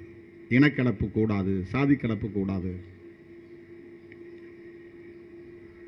தூய்மைவாதம், அதுதான் மனு தர்மத்தினுடைய அடிப்படை. சமத்துவமின்மை, இன்இக்வாலிட்டி, அதுதான் மனு தர்மத்தினுடைய அடிப்படை. தூய்மைவாதம்னா தீட்டுங்கிற கோட்பாடு தானா வருது. இப்ப இனக்கலப்பு ஏற்படாமல் இருக்கணும்னா அதுக்கு ஒரு கான்செப்ட் தேவைப்படுது. அதுதான் இவங்க கண்டுபிடிச்ச கான்செப்ட், கற்புங்கிறது. அது ஆண்களுக்கும் பெண்களுக்கும் பொதுவுன்னு சொல்லணும்ல. பிராமண சமூகத்தில் பிறந்த பாரதிய 2 பேருக்கும் பொதுவில் வைப்போம்னு சொல்றாரு. ஏன் பொதுவில் வைக்கல இந்த மனு தர்மம்? எல்லாத்துக்கும் ஆண்பால் சொல்லவிட இருக்கு, சொல்லு இருக்குது.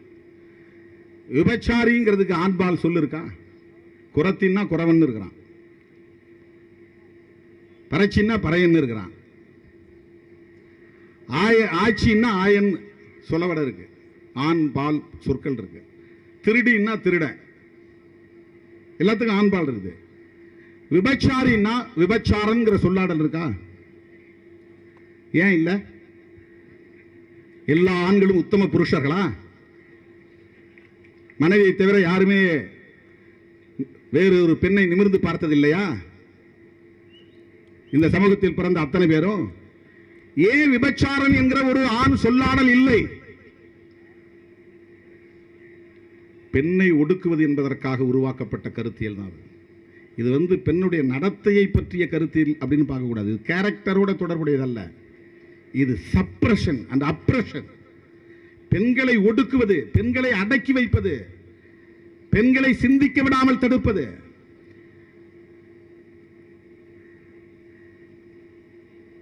திட்டமிட்டே உருவாக்கப்பட்ட ஒரு கருத்தியல் இது, பரப்பப்பட்ட ஒரு கருத்தியல் இது. மன்னனா இருந்தாலும் ஒரு சாதாரண கூலி தொழிலாளியா இருந்தாலும் தினந்தோறும் அவன் மனசுல வதக்கு அடிச்சுக்கிறது. பொண்டாட்டி எங்க போனாலோ, யாரை பார்த்தாலோ, எவனை பார்த்தாலோ, எங்கே சிரிச்சாலோ, யார்கிட்ட பேசினாலோ, செல்போன் யாருக்கு மெசேஜ் போட்டாலோ. ராமனுக்கே அந்த புத்தி இருந்தது, சந்தேக புத்தி ஒரு ராமாயணத்தில் இருக்க. இப்ப ராமனுக்கே இந்த எண்ணத்தை உருவாக்கியது எது? ஆண்கள் அத்தனை பேருக்கும் 100 விழுக்காடு ஒரு ஃபியர் சைக்காலஜி இருக்குது, ஒரு ஃபோபியா. பெண்களை பற்றி ஒரு ஃபோபியா இருக்கு. என்னன்னா எப்போதும் அவளை கண்காணிச்சுக்கிட்டே இருக்கணும். அவன் நம்மளோட தான் இருக்கிறாளா, வெளியே அனுப்புறது இல்லை. இவ்வளவு மோசமான ஒரு உளவியலை இந்த சமூகத்தில் சமூக உளவியலாக கட்டமைத்தது எது? ராவணனோடு அசோகவனத்தில் தங்கியிருந்த சீதை கற்புள்ளவளாக இருந்திருப்பாளா என்கிற சந்தேகத்தை ராமனுக்கு ஏற்படுத்தியது எது? அவளை மீட்டு வந்த பிறகு அக்னியிலே குளித்து விட்டு வா, அப்போதுதான் நீ உத்தமி என்று என்னால் ஏற்றுக்கொள்ள முடியும், பத்தினி என்று ஏற்றுக்கொள்ள முடியும் என்று கேட்கிறவர்கள் தனியாக சீதை இல்லாமல் இத்தனை நாள் ராமன் இங்கே இருந்தானே, அவன் உள்ளபடியே உத்தமனாகத்தான் இருந்தானா என்ற கேள்வியை யாரும் எழுப்பவில்லையே. சீதை இல்லாமல் இருந்த காலத்தில் ராவணன் என்ன செய்து கொண்டிருந்தான்? தாம்பத்திய வாழ்க்கைக்கு போனவன் தானே, துறவரம் போனவில்லையே. அப்ப சீதை கேட்டு, நீ முதல்ல அக்னி குண்டத்தில் இறங்கிட்டு வா, அப்புறம் நான் சொல்றேன். என் மேல நீ சந்தேகப்படுறல, என் மேல சந்தேகப்படுறல, ராவணன் ஏதாவது பண்ணிருப்பான்னு உனக்கு ஒரு சந்தேக புத்தி இருக்குல்ல. அப்ப இவ்வளவு நாளா நான் இல்லாம அங்க இருந்தே நீ சும்மா இருந்தியா? ஒழுக்கமா இருந்தியா? உத்தமனா இருந்தியா? யாரையுமே பார்க்கலையா நீ? அப்ப சீதை கேட்டிருந்தா சரி.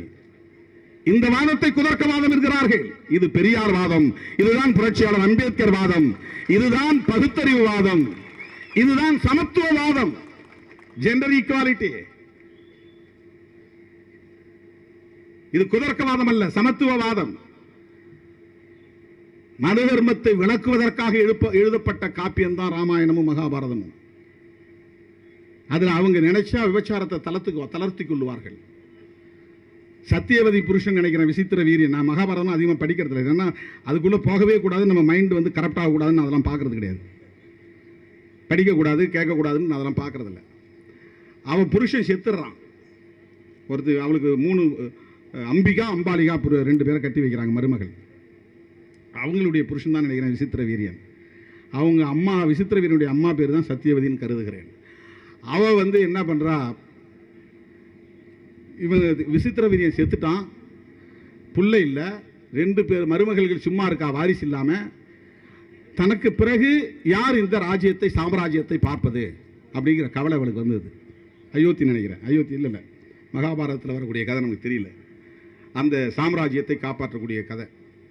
அப்ப அவ என்ன பண்றா, காட்டுக்கு துறவரம் போன வியாசரை தேடி போற, அந்த மகாபாரதத்தை எழுதின வியாசர், அவரை தேடி போய் அவங்க எங்க தவம் இருக்கிறான்னு பார்த்து அவன்கிட்ட போய் கேட்டு, நீ வந்து விசித்திர வீரியன் மனைவி மாறிட்ட ஒரு நாள் இரவு தங்கிட்டு போ, எனக்கு வாரிசு வேணும்.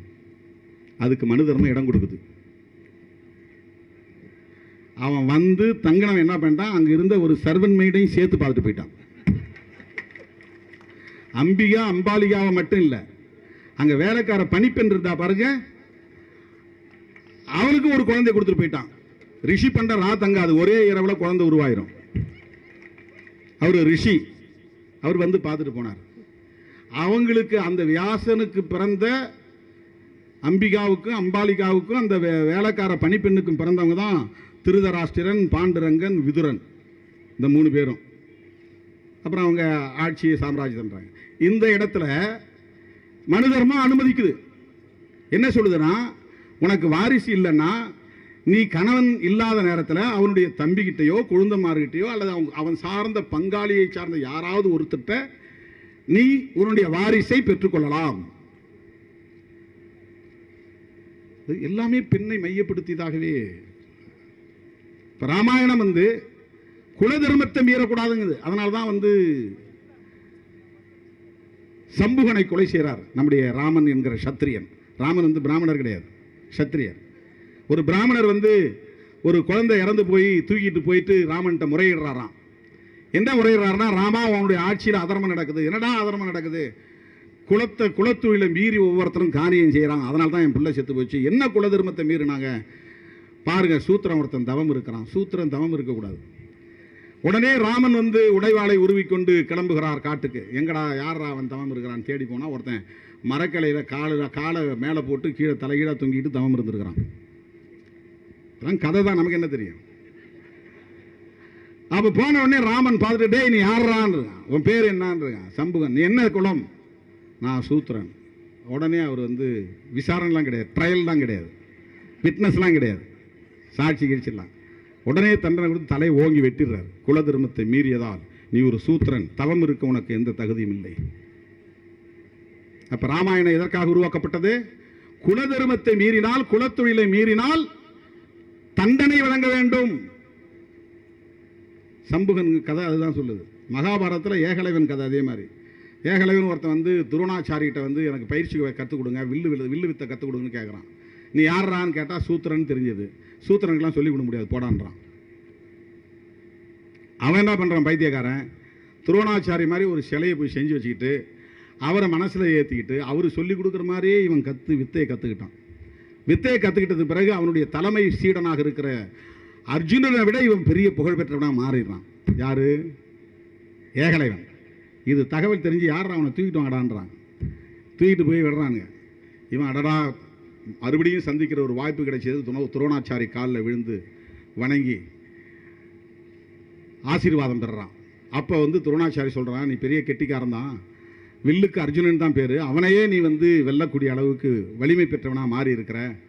ஆனால் நீ உனக்கு யாருடா குருன்னு கேட்டால் நீங்கள் தான் மானசீக குரு. மானசீக குருன்னா நேரடியாக குரு மாணவனுக்கு இடையில் உறவு இருக்காது. அவன் எங்கேயோ ஒருத்தர் இருப்பான், அவனை மனசில் வச்சுக்கிட்டு தன்னை அவரை குருவாக ஏற்றுக்கிட்டு இவன் தன்னை மாணவனாக கற்பனை செய்துக்கிட்டு வாழ்ந்து அதுக்கு பேர் மானசீக குரு. அவன் சொல்கிறான். அப்போ வந்து துரோணாச்சாரி சொல்கிறாரு, நீ ஒரு சூத்திரனாக இருந்தாலும் இந்த வித்தையை நல்லா கற்றுக்கிட்ட, ஆனால் குரு தட்சணை செய்யணும். ஏன்னா அது அது மனு தர்மத்தில் வருது, குரு தட்சணை செய்யணும். ஐயா நீங்கள் என்ன வேணாலும் கேளுங்க, இதை விட வேறு என்ன எனக்கு பாக்கியம். அப்போது துரோணாச்சாரி ஏகலைவனுடைய கட்டை விரலை வெட்டித்தான் கேட்குறான். மனு தர்மத்தின் சூது சூழ்ச்சி எங்கே இருக்கிறது என்று பாருங்கள் தோழர்களே. ஏகலைவன் கட்டை விரலை வெட்டிய பிறகு அவன் அப்புறம் வில்லை எடுக்க முடியுமா? அவன் கட்டை விரலை தான்ப்பா வில்லு வந்து வம்பு அடிக்கிறதுக்கு முக்கியமான தேவை. வில்லாதி வில்லனாக இருந்த ஏகலைவனின் ஆற்றலை சிதைத்ததுதான் மனு தர்மம். மகாபாரதத்தில் வர கதை அதுதான். ஏன்னா அர்ஜுனர் மீறி அவன் சத்திரியன், இவன் சூத்திரன். அர்ஜுனன் வந்து சத்திரியன், ஏகலைவன் வந்து சூத்திரன். எனவே அர்ஜுனனை இவன் வெல்லக்கூடாது. ஹெச் ராஜாவை வந்து ஒரு சிறுத்தை வென்று விடக்கூடாது. அதனால ராஜா சொன்னா கேஸ் போடும் போலீஸ். விடுதலை சிறுத்தைக்காரன் போய் புகார் கொடுத்தா கேஸ் போடாது. அப்படிதான் அது. அர்ஜுனனை வந்து ஏகலைவன் வெல்லக்கூடாது, அவனை விட இவன் மேலான ஆளாகக்கூடாது. அதனால கட்ட விரலையே வெட்டினானுங்க. அதனால தான் திருட்டு வழக்கில் சம்மந்தப்பட்டவன், சாதி வெறி வழக்கில் சம்மந்தப்பட்டவன் கொடுக்குற புகாரை வாங்கிட்டு உடனே போலீஸ் போடுது கேஸ். போலீஸாக இருக்கிறவங்களுக்கு ஒரு இன்வெஸ்டிகேட்டிவ் மைண்ட் செட் இருக்கணும். எதையாக இருந்தாலும் ஆய்வு பண்ணுற ஒரு புலனாய்வு செய்கிற மூளை இருக்கணும் போலீஸ்க்கு. சொன்ன உடனே அதுக்கு நம்பக்கூடாது. ஆதாரங்கள் கிடைச்சா கூட அதில் வந்து ஒரு கம்பேரிட்டிவ் ஸ்டடி பண்ணணும். அதில் ஒரு இன்வெஸ்டிகேட்டிவ் அப்ரோச் இருக்கணும். எல்லாவற்றையும் புலனாய்வோடு அணுக வேண்டும். அதுதான் போலீஸுடைய முக்கியமான மூளையாக இருக்கணும். ஒருத்தர் ஆன்லைனில் போட்டாராம், இவர் வந்து அந்த 40 செகண்ட் வீடியோவை கேட்டாராம், திருமாவளவன் குற்றவாளின்னு கேஸ் போட்டாராம். வரட்டுன்ற கேஸ் நீதிமன்றத்துக்கு. யார் மானம் கப்பல் ஏறுதுன்னு பார்ப்போம், பேசுவோம். எதை நீ புனித நூல் என்று சொல்லுகிறாயோ அந்த நூலை பற்றி நீதிமன்றத்திலே வாதிடுவோம்.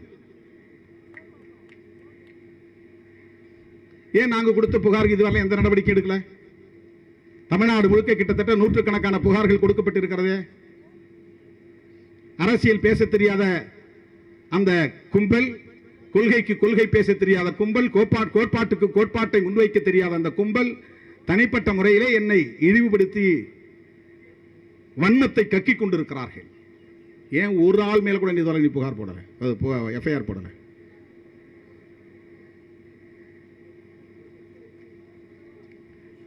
காவல்துறையின் மெத்தனம் உள்ளபடியே வேதனைக்குரியது. அதனால தான் டிஜிபி பார்த்தேன். நீங்கள் வந்து very very good genuine officer. அவர் வந்து ஒரு நேர்மையான அதிகாரி என்பதால் தான் இந்த அளவுக்கு இன்றைக்கி அந்த இடத்துக்கு வந்திருக்கிறார் அப்படிங்கிற நம்பிக்கையோடு போய் பார்த்து கொடுத்தோம். நீங்கள் வந்து அவங்க மேலே நடவடிக்கை எடுக்கணும், அப்படி இல்லைன்னா அது ஒரு அநீதி அப்படின்னு சொல்லிட்டு வந்துருக்கணும். இன்றைக்கி தமிழ்நாடு முழுவதும் ஆர்ப்பாட்டம் நடத்துகிறதா திட்டமிட்டுருந்தோம். நம்ம பசங்க ஏதாவது அப்புறம் நீயா நானான்னு பேசிய கூடாது, வேண்டாம் அப்படின்னு தான் சரி ஒரே இடத்துல நடத்துவோம் அப்படின்னு இன்றைக்கி ஒரே இடத்துல நம்ம நடத்துகிறோம். இந்த ஒரு போராட்டம் தமிழ்நாடு முழுவதும் நடந்த போராட்டத்திற்கு சமமானது என்பதை நான் அதிகாரிகளுக்கு சொல்லிக்கொள்ள கடமைப்பட்டிருக்கிறேன். எங்கள் மீது அவர்கள் திட்டமிட்டு அவதூறு பரப்புகிறார்கள், சமூக பதற்றத்தை உருவாக்குகிறார்கள், சமூக வலைத்தளங்களை சட்ட விரோதமாக பயன்படுத்துகிறார்கள், சாதி வெறியை தூண்டுகிறார்கள், மத வெறியை தூண்டுகிறார்கள், வெறுப்பு அரசியலை விதைக்கிறார்கள். அவர்கள் மீது வழக்கு பதிவு செய்து உரிய நடவடிக்கை எடுக்க வேண்டும் என்று விடுதலை சிறுத்தைகள் வலியுறுத்துகிறது. தோழர்களே, எந்த ஒரு குறிப்பிட்ட சமூகத்தையும் அல்லது மதத்தையும் இழித்து பேசுவதோ பழித்து பேசுவதோ நம்முடைய நோக்கம் இல்லை. கொள்கை அடிப்படையில், கோட்பாட்டு அடிப்படையில் சில விமர்சனங்களை வைக்கிறோம். சொல்லப்போனால் இந்த போராட்டத்தை பொறுத்தவரையில் வெகுண்டெழுந்து வீதிக்கு வந்து போராட வேண்டியவர்கள் பெண்கள் தான். இது பெண்கள் நடத்த வேண்டிய ஒரு மகத்தான புரட்சி. இது பெண்களையே தூண்டிவிட்டு திருமாவளவனுக்கு எதிராக அவதூறு பேச வைக்கிறார்கள். நான் அதை பற்றி கவலைப்படவில்லை. அந்த பெண்கள் புரிந்து கொள்ளுகிற வரையில் எங்கள் போராட்டமும் பரப்புரையும் தொடரும். அவர்கள் கிரிமினல் புத்தியோடு இதை வெட்டி ஒட்டி நறுக்கி வெளியிட்டு பரப்புகிறார்கள் என்பதை அந்த பெண்கள் உணர்ந்து கொண்டால், 40 நிமிட நேர பேச்சையும் கேட்டால், திருமாவளவன் பெண்களுக்காகத்தான் வாதிட்டு இருக்கிறான், பெண்களின் நலன்களுக்காகத்தான் பேசியிருக்கிறான், பெண்களின் உரிமைகளுக்காகத்தான் வாதாடி இருக்கிறான், பெரியார் வழியில் தான் பேசியிருக்கிறான், புரட்சியார் அம்பேத்கர் வழியில் தான் பேசியிருக்கிறான் என்பதை அவர்கள் உணர்ந்தால், தமிழகத்தில் மட்டுமல்ல இந்திய அளவிலே ஒரு மகத்தான புரட்சி நிகழும். தோழர்களே, இன்றைக்கு இங்கே இருக்கக்கூடிய அனைத்தும் இந்திய அரசியலமைப்பு சட்டத்தின் ஆட்சி நிர்வாகத்தின் கீழ் இருக்கிறது என்பதை விட சமூக தளத்திலும் பண்பாட்டு தளத்திலும் விதவை மறுமணம் செய்யக்கூடாது, அவள் தலையை மொட்டையடிக்க வேண்டும், அவள் பூ வைக்க கூடாது, கைகளில் வளையல் அணியக்கூடாது, 16ஆம் நாள் தாலியை அறுக்க வேண்டும், கடைசி வரையில் அவள் விதவையாகவே வாழ வேண்டும், வெள்ளை உடையை உடுத்தி இருக்க வேண்டும் என்றெல்லாம் இன்றைக்கு சமூகத்தில் நடைமுறையில் இருப்பதற்கு இந்திய அரசமைப்பு சட்டம் காரணம் இல்லை, மனுஸ்மிருதி தான் காரணம். சின்னஞ்சிறு வயதிலேயே பாலிய விவாகத்தை நடத்த இங்கே அனுமதித்தது அரசியலமைப்பு சட்டம் அல்ல. அரசமைப்பு சட்டத்தின்படி அல்லது இந்திய சட்டத்தின்படி இன்றைக்கு பெண்ணுக்கு 18 வயது, ஆண்களுக்கு 21 வயது. ஏன் இந்த வயதை சமமாக வச்சாருன்னா 2 பேருக்கும் 21 வயசுன்னு வச்சா என்ன? அது என்ன ஆண்களுக்கு மட்டும் 21 வயசு, பெண்களுக்கு 18 வயசு? அப்போ இந்த 21 வயசு வரலாம் அவன் ஒழுங்காக இருந்துருவானா? இந்த இந்த இந்த வயது நிர்ணயம் கூட எந்த அடிப்படையில் என்ற கேள்வி எழுகிறது. எந்த அடிப்படையில் இந்த வயது நிர்ணயம்? சொல்லப்போனால் பெண்கள் ஒரு நாளைக்கு நெல்லத்தனை வளருவாங்க, ஆண்கள் ஒரு நாளைக்கு எல்லத்தனை வளருவாங்கன்னு கிராமத்தில் பழமொழி. எள்ளு அளவுக்கு பெண்கள் உடல் வளர்ச்சியிலும் வேகமாக வளருவாங்க, மூளை வளர்ச்சியிலும் ஆண்களை விட பெண்கள் அண்டர்ஸ்டாண்டிங், கிராஸ்பிங் ரொம்ப அதிகம். நீங்கள் ஒரே வீட்டில் பெண் குழந்தை ஆண் குழந்தை வளரும்போது பாருங்கள், பெண் நறுக்கு தெரிச்ச மாதிரி பெண் குழந்தை பேசும், பளிச்சுன்னு பேசும், கேள்வி நறுக்கு தெரிச்ச மாதிரி கேட்கும். இயற்கையிலேயே ஆண்களை விட பெண்கள் மூளை வலிமை உள்ளவர்கள். அதனால தான் ரொம்ப இதை போட்டு பயங்கரமாக ஒடுக்கி வச்சிருக்காங்க. என்ன கூட படித்தது 6ஆம் வகுப்பில் 20-25 பேர், 7ஆம் வகுப்பில் 7-8 பேர் ஆச்சு, 8ஆம் வகுப்பில் 3 பேர் தான். 3 பேரில் 2 பேர் பெண்ணு, ஒரே ஒரு ஆண். அந்த ஒரே ஆண் நான் தான். ட்ராப் அவுட்ஸ் ஸ்கூலில் 3 பேர் தான் படித்தோம், 2 பெண்கள். 2 பெண்களுக்கு 8ஆம் வகுப்புனா 8-5 13 வயசு. 13 வயசில் பருவத்துக்கு வர்றது இயற்கை. அரையாண்டு தேர்வுக்கு பிறகு ஒரு பெண் வரல பள்ளிக்கூடத்துக்கு. ஆனால் அதுதான் ஸ்கூல்லே கிளாஸ்லே நல்லா படிக்கிற பொண்ணு, ரொம்ப நல்லா படிக்கிற பொண்ணு. அதை நிறுத்திட்டாங்க. அப்போ பப்ளிக் எக்ஸாம் வந்துச்சு. 3 பேரில் 2 பேர் தான் பப்ளிக் எக்ஸாம் எழுத போனோம். அந்த பொண்ணு நானும் தான். பப்ளிக் எக்ஸாம் முடிஞ்ச பிறகு நான் 9th படிக்க போயிட்டேன், அது கல்யாணம் பண்ணிட்டு போயிடுச்சு. பெண்களின் நிலையை பாருங்க, அது கல்யாணம் போயிடுச்சு. இந்த பொண்ணு பப்ளிக் எக்ஸாமுக்கு முன்னாடியே கல்யாணம் பண்ணி கொடுத்துட்டாங்க. அரையாண்டு தேர்வில் நிறுத்தினாங்க பாருங்கள். அதை மட்டும் படிக்க வச்சுருந்தா அது இன்னைக்கு தமிழ்நாட்டில் மிக முக்கியமான ஒரு பதவியில் இருந்திருக்கும். நல்லா படிக்கக்கூடிய பெண். நல்லா படிக்கக்கூடிய ஒரு பெண்ணின் வாழ்வை எது சிதைத்தது? பருவத்துக்கு வர்றதுங்கிறது இயற்கை தானே. பருவத்துக்கு வந்தால் பள்ளிக்கூடத்துக்கு போகக்கூடாதா? மேற்கொண்டு படிக்கக்கூடாதா? பருவத்துக்கு வந்த பிறகு பிறந்த வீட்டில் இருக்கக்கூடாதா? அது பல்கலைக்கழகம் வரையில் போகட்டும், போய் படிக்கிற வரையிலும் படிக்கட்டும், அதுக்கு பிறகு கட்டி கொடுக்கலாமே. ஆனால் என்ன ஒரு மைண்ட் செட்டை உருவாக்கிட்டான்னா, என்னைக்கா இருந்தாலும் அவனுக்கு அது பிடிச்சி தானே கொடுக்க போகிறோம், பிடிச்சி கொடுக்குற பொண்ணுக்கு எதுக்கு செலவு பண்ணணும்? ஆனால் மக்கு பயலாக இருப்பான், ஒரே கிளாஸில் 5 வருஷம் கிடப்பான், 8ஆவதுல 8 தடவை ஃபெயில் ஆவான். அவனுக்கு டியூஷன் வச்சு படித்து கொடுத்துருவான். அவன் கேட்குறதெல்லாம் வாங்கி கொடுப்பான். அவனுக்கு 2 வீலர் வேணும்னா 2 வீலர் வாங்கி கொடுத்துருவான். சினிமாவுக்கு போகணும்னா சினிமாவுக்கு காசு கொடுப்பான். எப்படியாவது படிச்சிடறான்பான். ஆனால் அவன் வாங்கிட்டு போய் நல்லா தண்ணி அடிப்பான், போதை அடிப்பான், சினிமா பார்ப்பான். ஆம்பளை பிள்ளைக்கு அவ்வளவு சுதந்திரம். ஆம்பளை 1000 இடத்துக்கு போயிட்டு வருவான்பா, பொம்பளை அப்படிலாம் போகக்கூடாது. எங்கே போனேன்னு ஆம்பளை பிள்ளை யாரும் கேட்க மாட்டாங்க. பொம்பளை பிள்ளை நடமாடுறது தெரியணுங்கிறதுக்காக காலில் கொலுசு போட்டு விட்டுருவான், செல் செல் செல் செல்னு. அது எதுக்குன்னா மருமகள் கட்டுறதா இருந்தாலும் மகள் கட்டுறதா இருந்தாலும் பொம்பளை பிள்ளைங்க நடமாட்டத்தை கண்காணிக்கிறதுக்காக தான் காலில் கொலுசு, அது சலங்கை போட்ட கொலுசு. அது இந்த புது பொண்ணுக்கெல்லாம் கட்டாயமாக சலங்கை போட்ட கொலுசு தான் இருக்கும். அவங்க வந்து மாமனார் மாமியாருக்கு நடமாடிக்கிட்டு இருக்கிறது தெரிஞ்சுக்கிட்டே இருக்கணும், காதில் விழுந்துகிட்டே இருக்கணும். சலங்கை சத்தம் கேட்கலன்னா மருமகள் ஆளை காணுமே தேட ஆரம்பிச்சிருவாங்க. இந்த சமூகம் எப்படி இருக்கு பாருங்க. பெண்களை ஒடுக்கி வைப்பதற்கான கருத்தியல், ஒடுக்குமுறை வடிவங்கள். ஆண்களை முழுக்க நிறுத்திட்டு பெண்களையே ஒரு 10 வருஷத்துக்கு படிக்க வச்சா போதும் நாடு புரட்சியை உருவாக்கும். பெண்கள் மட்டும் இந்தியா முழுவதும் எல்லா எஜுகேஷன்லையும் பெண்களுக்கு மட்டும் 100% ரிசர்வேஷன். பெண்கள் மட்டும்தான். ஒரு 10 ஆண்டு ஒரு தலைமுறை இந்தியாவை புரட்டி போடுகிற தலைமுறை உருவாகிவிடும். நீ பெண்களை ஒடுக்கி வச்சிருக்கிற வரலாம் தான் இந்த மனு தர்மம் அங்கே காப்பாற்றப்படும். பெண்கள் படிச்சுட்டாங்கன்னா முதல்ல இதை போய் கொளுத்தக்கூடிய சமூகமே பெண் சமூகமாகத்தான் இருக்கும், மகளிர் சமூகமாகத்தான் இருக்கும். அவ்வளவு மோசமான ஒரு ஒடுக்குமுறை. அவன் சொல்றானே, இந்து பெண்கள் அந்த பெண்கள் இந்த பெண்கள் இல்லை, விமன் நேச்சர் இஸ் செடியூசிங் மென். இங்கிலீஷில் அது மொழிபெயர்த்து தப்புன்னா மொழிபெயர்த்து தப்புன்னு சொல்லி நாங்கள் தூக்கி போட்டுறோம். ஆண்களை மயக்குவதுதான் பெண்களின் இயல்பு. புத்திசாலியா இருக்கிறவன் பொம்பளைங்களோட தனியா இருக்க மாட்டான், அதுல இருக்கு. தாயா இருந்தாலும் மகளா இருந்தாலும் சகோதரியா இருந்தாலும் ஒரு பெண்ணோடு ஞானம் உள்ள ஆண் தனியா இருக்க மாட்டான். அப்ப தாயா இருந்தாலும் மகளா இருந்தாலும் சகோதரியா இருந்தாலும் பெண்கள் வந்து ஆண்களுக்கு அந்த இச்சையை தூண்டி விடுவார்கள். இது அது சொல்லுதா இல்லையா? நானா சொல்றேன்? பருவத்தெல்லாம் பார்க்க மாட்டாங்க, வயசை பார்க்க மாட்டாங்க, அழகை பார்க்க மாட்டாங்க. அவங்களுக்கு வந்து மேன்லியா இருக்கணும். இது எதுக்காக சொல்லப்பட்டிருக்கு? இது கேரக்டர் அசாசினேஷன் அல்ல. நான் அப்படி பார்க்கல. பெண்களின் நடத்தையை இழிவுபடுத்துவதாக நான் பார்க்கவில்லை, பெண்களை ஒடுக்குவதற்கான உத்தி என்று நான் பார்க்கிறேன். இது வந்து ஒரு ஸ்ட்ராட்டஜி டு சப்ரஸ் விமன். பெண்களை ஒடுக்கிறது. ஏன்னா பெண்களுக்கு எதுல கோவம் வரும்னா நடத்தையை பற்றி சொல்லும் போது தான் கோவம் வரும். அவங்களை அதை சொல்லி தான் அடக்குவாங்க, அதை சொல்லி தான் ஒடுக்குவாங்க, அதை சொல்லி தான் அவங்களை வந்து அழுத்துவாங்க. இப்போ கேரக்டர் அசாசினேஷன் ஃபார் வாட்? எதுக்காக அந்த நடத்தை பற்றி பேசுறாங்க? அவ வாய் திறந்து பேசக்கூடாது, எதிர்த்து பேசக்கூடாது, கருத்து சொல்லக்கூடாது. தாய் மாமனை கட்டிக்கணும்.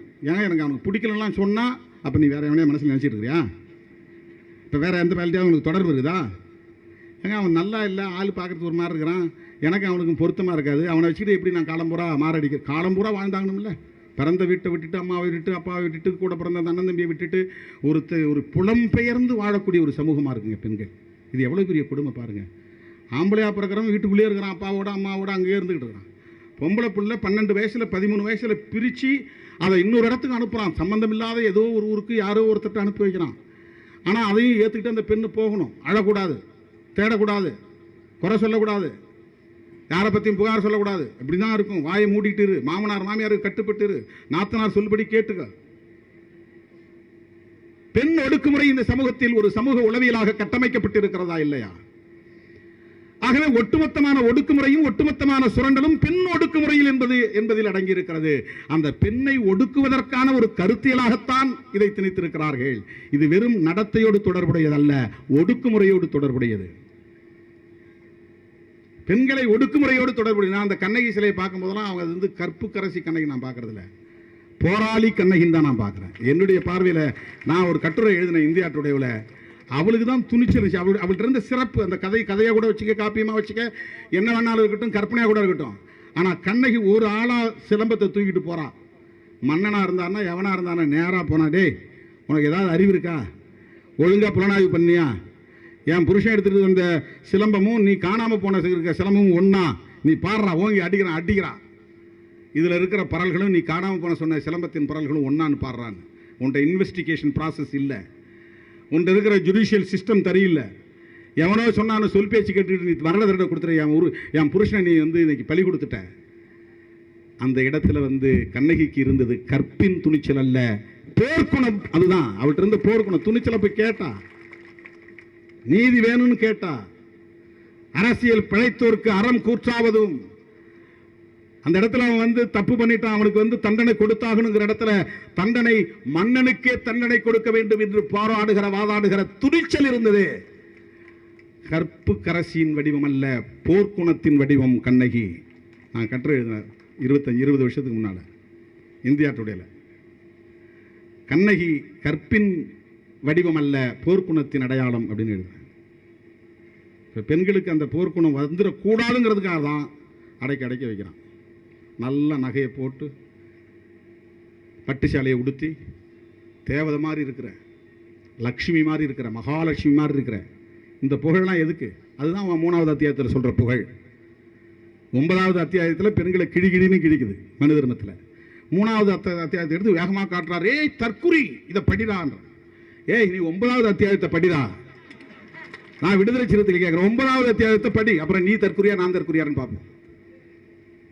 பெண்களை புகழ்வது என்பது பெண்கள் வேறு விவகாரங்களில் நாட்டம் ஏற்படாமல் அவர்களுடைய சிந்தனை வேறு இடத்து போகாமல் இருக்கிறதுக்காக போடுறாங்க. இல்லைன்னா ஏன் இவங்களை இவ்வளவு அடிமைப்படுத்தி வச்சிருக்கிறான்? பெண்களை எம்பவர் பண்ணால் படிக்க வையே, அதிகாரத்தை கொடு, சொத்தை கொடு. புரட்சியாளர் அம்பேத்கர் அவர்கள் தி கோட் ஆஃப் இண்டுபில் என்கிற ஒரு சட்டத்தை கொண்டு வந்த போது அதில் பெண்களுக்கு சொத்துரிமை உண்டு என்று எழுதினார். அதனால தானே பாலகங்காதர திலகர் ஆட்களை பொம்பளைங்களை தூண்டி விட்டு போராட வச்சாரு. இன்னைக்கு இவங்க தூண்டி விட்டு பெண்களை பேச வைக்கிற மாதிரி. அன்னைக்கு அம்பேத்கருக்கு எதிராக பெண்களே போராடினாங்க. பாவம் பெண்கள், விவரம் தெரியாது, யாரோ சொல்றதை கேட்டு போராடினாங்க. ஆனால் அந்த பெண் சமூகம் விடுதலை பெற வேண்டும் என்பதற்காக இந்து சமூகத்தை சார்ந்த பெண்களுக்கு ஆண்களுக்கு எப்படி சொத்தில் பங்கு உண்டோ அப்படி பெண்களுக்கும் சொத்திலே உரிமை உண்டு என்கிற சட்டத்தை கொண்டு வந்தார். அந்த சட்டத்தை நிறைவேற்ற விடாமல் தடுத்தார்கள் அதிதீவிர இந்துத்துவ சிந்தனையாளர்கள், பெண் ஒடுக்குமுறை சிந்தனையாளர்கள். எனவேதான் நாம் இதையெல்லாம் பேசுகிறோம், விவாதிக்கிறோம். நாங்கள் கருத்தியல் ரீதியாக வாதாட போராட தயாராக இருக்கிறோம். ஏன்னா இந்த எலெக்ஷன் நாங்கள் பாய்காட் பண்ணிக்கிறோம், அது பிரச்சனை இல்லை, விவாதிப்போம். இதான் முதல்ல ஃபர்ஸ்ட். நான் இப்படி பேசுறது ஏதோ உணர்ச்சி வயப்பட்டு பேச நினைக்காதீங்க.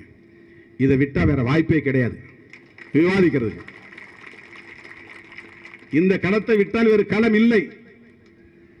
இது பேசப்பட வேண்டிய ஒன்று, விவாதிக்கப்பட வேண்டிய ஒன்று, விவாதித்ததற்கு தீர்வு காண வேண்டிய ஒன்று. நான் பாரதிய ஜனதாவை பார்த்துதான் பேசுகிறேன், நான் சங் பரிவார் அமைப்புகளை பார்த்துதான் பேசுகிறேன். இந்து மதத்தை பார்த்து பேசவில்லை, இந்து சமூகத்தை பார்த்து பேசவில்லை. திமுகவிலே 90% பேர் இந்துக்கள் தான், இடதுசாரி கட்சிகளில் 90% பேர் இந்துக்கள் தான், விடுதலை சிறுத்தைகள் கட்சியிலே 90% பேர் இந்துக்கள் தான். இந்துக்களின் நலன்களுக்காகத்தான் போராடுகிறோம். சமூக நீதி போராட்டம் என்பதே இந்துக்களுக்கான போராட்டம் தான். நீ என்ன, நீதான் இந்துக்களுக்கு 100% பாதுகாப்பு அரண் என்பதை போல பேசுகிறாய். யாரை ஏமாற்ற? நீ உண்மையிலேயே இந்துக்களின் பாதுகாவலர்களாக இருந்தால் நாளைக்கு நான் கேட்கிறேன், நாளைக்கு உங்களால் சமூக நீதிக்கான ஒரு சட்டத்தை கொண்டு வர முடியுமா? இடஒதுக்கீட்டுக்கு சட்டம் இருக்கிறதா? இடபிள்யூஎஸ்க்கு ஒரு சட்டம் கொண்டு வந்தீர்களே, ஓபிசி மக்களுக்கான இடஒதுக்கீடு, எஸ்சி எஸ்டி மக்களுக்கான இடஒதுக்கீடு சட்டம் கொண்டு வா. மோடி கிட்ட சொல்லி, அவர் தானே ஆட்சியில் இருக்கிறாரு. பெரியார் கேட்ட மாதிரி 100 விழுக்காடு இடஒதுக்கீடு கொண்டு வா. சுப்ரீம் கோர்ட் ஜட்ஜ்மெண்ட் தூக்கி குப்பையில போடு. பார்லிமெண்ட்ல விவாதம் நடத்த. பார்ப்பனர்களுக்கு 3%, மிச்சம் இருக்கிற 97%, எஸ்சிக்கு 22%, எஸ்டிக்கு 9%, அகில இந்திய அளவில் எஸ்சிக்கு 25%, மிச்சம் இருக்கிறத ஓபிசி கொடு. மக்கள் தொகை அடிப்படையில் 100 விழுக்காட்டையும் பிரிப்போம். பெரியார் சொன்ன மாதிரி அப்படி ஒரு சட்டத்தை கொண்டு வாங்க. ஆனா 108 சாதிக்கு சேர்ந்து எம்பிசின்னு ஒரு பட்டத்தை வாங்கி அதுல 108 சாதிக்கும் 20% கொடுக்கும்போது தேர்தலுக்காக ஒருத்தர் ஒரு முழக்கத்தை வைக்கிறார், எங்க சாதிக்கு மட்டும் 20 வேணும் அப்படின்னு. அப்ப மற்ற சாதிக்கு எதிராக அவர் சிந்திக்கிறாருல்ல, அவர் தானே மற்ற சாதிக்கு எதிராக பேசுறாரு. யாராவது வாய் திறக்கிறாங்களா? அந்த எம்பிசியில் இருக்கக்கூடிய பிற சாதிகளுக்கு எதிராக பேசுறாரே இவரு, இது நியாயமா? அப்ப அந்த எம்பிசிக்கு என்ன? அந்த சாதி 108 சாதியில் ஒரு சாதிக்கு மட்டும் 20% கேட்குற கேளுங்க, ரைட், அது உரிமை இருக்கு. ஒரு சமூகம் 20% வேணும்னு கேட்கறது ரைட்டு. அதில் இருக்கக்கூடிய 107 சாதிக்கு என்ன நிலை, அதை பற்றி உங்களுடைய நிலைப்பாடு என்ன? ஏன் பேசல? இது யாராவது கேட்குறாங்களா? திருமாவளவன்னா இழிச்சவாயன் யார் வேணாலும் ஏறி அடிக்கலாம்னு நினைக்கிறீங்க. அது அந்த காலம், முப்பாட்டன் காலம், முப்பாட்டன் காலம். அது இது திருமா காலம், சிறுத்தைகளின் காலம்.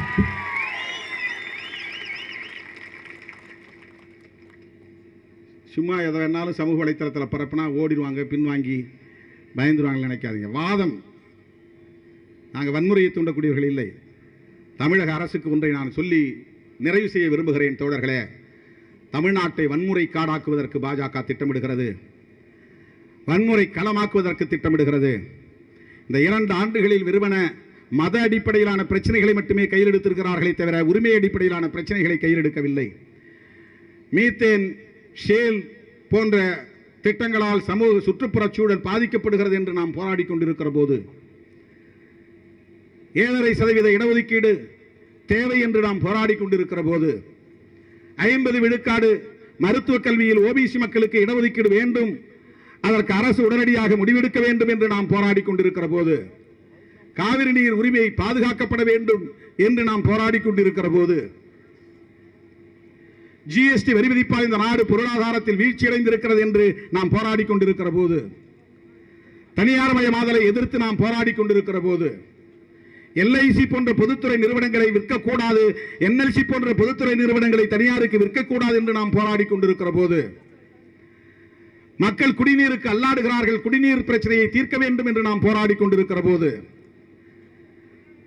ஜிஎஸ்டி வரி விதிப்பால் இந்த அரசுக்கு, தமிழக அரசுக்கு சேர வேண்டிய பணத்தை மோடி அரசு கொடுக்க வேண்டும் என்று நாம் போராடி கொண்டிருக்கிற போது, பிஜேபி காரன் மதத்தை புண்படுத்தி விட்டார்கள், மதத்தை புண்படுத்தி விட்டார்கள் என்று விஜயை எதிர்த்து போராடுவதும், விஜய சேதுபதியை எதிர்த்து போராடுவதும், சூர்யாவை எதிர்த்து போராடுவதும், சூர்யாவின் மனைவியை எதிர்த்து போராடுவதும், இன்னைக்கு திருமாவளவனை எதிர்த்து போராடுவதும், நீ என்ன சமூக நீதிக்காக போராடி இருக்கிறாய்? மக்களுடைய உரிமைகளுக்காக போராடி இருக்கிறாய்? எதற்காக நீ வேலை எந்த போகிறாய்? இந்த நாட்டில் சமூக பதற்றத்தை உருவாக்குவதற்காக, வன்முறை காடாக்குவதற்காக. தமிழக அரசே மறந்து துரோகம் செய்து விடாதீர்கள். எம்ஜிஆர் அவர்களோடு நமக்கு கருத்து மாறுபாடு உண்டு. ஆனால் அந்த தலைவர் தெருவில் இருக்கிற எல்லா சாதி பெயர்களையும் அழிக்க சொல்லி ஆணையிட்டவர் எம்ஜிஆர். கடைகளின் பெயர்களிலோ வேறு எந்த விளம்பர பலகையிலும் சாதி பெயர் இருக்கக்கூடாது. கலைஞர் கூட கேட்டார், சைதாப்பேட்டையில் குயவர் வீதின்னு இருக்க, குயவர்னு அழிச்சிட்டா வெறும் வீதின்னு தானே இருக்கும், என்ன பண்ணுறதுன்னு கேட்டார். அண்ணா பிள்ளை தெருன்னு கொத்தவால் சாவடி பக்கத்தில் இருக்கு, அதில் பிள்ளையை அழிச்சிட்டுனா வெறும் அண்ணா தெருன்னு ஆயிருமே, இது பேரறிஞர் அண்ணாவை குறிக்கிறதா ஆயிரும். ஆனால் அந்த அண்ணா பிள்ளை வேறு, நம்முடைய அண்ணா வேறு, அதனால் இந்த சாதி பெயர் அழிக்கிறதுல குழப்பம் வரும்னு அவர் சொன்னார். ஆனாலும் சாதி பெயர் கூடாது என்கிற சிந்தனை உள்ளவராக எம்ஜிஆர் இருந்தார் என்பதை மறந்துவிடக்கூடாது தோழர்களே. அவர் பேசியது இப்போ வாட்ஸ்அப்பில் வருது, மாலை முரசு மாதிரியான செய்தி அப்போ வந்தது. சாதியவாதிகளும் மதவாதிகளும் இந்த தேசத்தில் இருந்து விரட்டி அடிக்கப்பட வேண்டியவர்கள். மாண்புமிகு முதலமைச்சர் அவர்களே, நீங்கள் எம்ஜிஆர் பெயரை சொல்லி, ஜெயலலிதா அம்மையார் பெயரை சொல்லி ஆட்சி அதிகாரத்தில் இருக்கிறீர்கள். ஆனால் அறிந்தோ அறியாமலோ, தெரிந்தோ தெரியாமலோ, வேண்டுமென்றோ வேண்டாம் என்றோ நீங்கள் தவறு செய்துவிடக்கூடாது. சாதியவாதிகளுக்கு, மதவாதிகளுக்கு இங்கே இடம் கொடுத்து விடாதீர்கள். வேல் யாத்திரை நடத்த நீங்கள் அனுமதிப்பீர்களே, ஆனால் அது எம்ஜிஆருக்கும் ஜெயலலிதா அம்மையாருக்கும் செய்கிற மிகப்பெரிய துரோகமாகிவிடும், மிகப்பெரிய துரோகமாகிவிடும். இந்த நாட்டை அவர்கள் வன்முறை காடாக்கி விடுவார்கள். நாங்கள் சுட்டிக்காட்ட கடமைப்பட்டிருக்கிறோம். மதவெறி தூண்டி இங்கே வெறுப்பு அரசியலை விதைக்க பார்க்கிறார்கள். அதற்கு இடம் கொடுத்து விடக்கூடாது. உங்களால முடியாதுன்னா நாங்க பார்த்துக்கிறோம். நான் வீம்புக்கு பேசலங்க, வீம்புக்கு பேசல. ஏன்னா இது வாழ்வா சாவா என்கிற ஒரு போராட்டம். இது ராஜா போன்றவர்கள் அடித்தொண்டையால கத்துவதனால் எல்லாம் நாம் பயந்து பின்வாங்கிட முடியாது. அவர் கத்துறதுக்கு பின்னால் அவங்க கட்சிக்காரங்க யாரும் கிடையாது. அதை எடுத்து சோசியல் மீடியாவில் போடுறது கூட ஆள் கிடையாது. அவரே எடுத்து போட்டுக்கிறார், தினம் எடுத்து போட்டுக்கிறார். பேச முடியாது. தயவு செய்து மாண்புமிகு முதல்வர் அவர்களுக்கு நான் வேண்டுகோள் விடுக்கிறேன். இன்றைக்கு கம்யூனிஸ்ட் கட்சிகள் அதற்கு எதிர்ப்பு தெரிவித்திருக்கின்றன. விடுதலை சிறுத்தைகள் எதிர்ப்பு தெரிவித்திருக்கிறோம். நீங்கள் அந்த யாத்திரையை ஜனநாயக பூர்வமானது என்று கருத வேண்டாம். அவங்க என்ன சமூக நீதி யாத்திரை நடத்தட்டும், சமூக நீதியை பேசட்டும். திருக்குறள் யாத்திரை நடத்த சொல்லுங்க, திருக்குறள் எடுத்துட்டு போகட்டும். முருகன் பெயரால் இந்த மண்ணில், அறுபடை வீடு முருகன் பெயரால் இந்த மண்ணில் வன்முறையை தூண்ட பார்க்கிறார்கள். இங்க ராமர் பெயர் சொன்னா எடுபடாதுன்னு உங்களுக்கு தெரியும். என்ன, இங்க ராமசாமி நாயக்கர் இருக்கிறார், அந்த ராமர் தான் இங்கே ஈடுபடும்.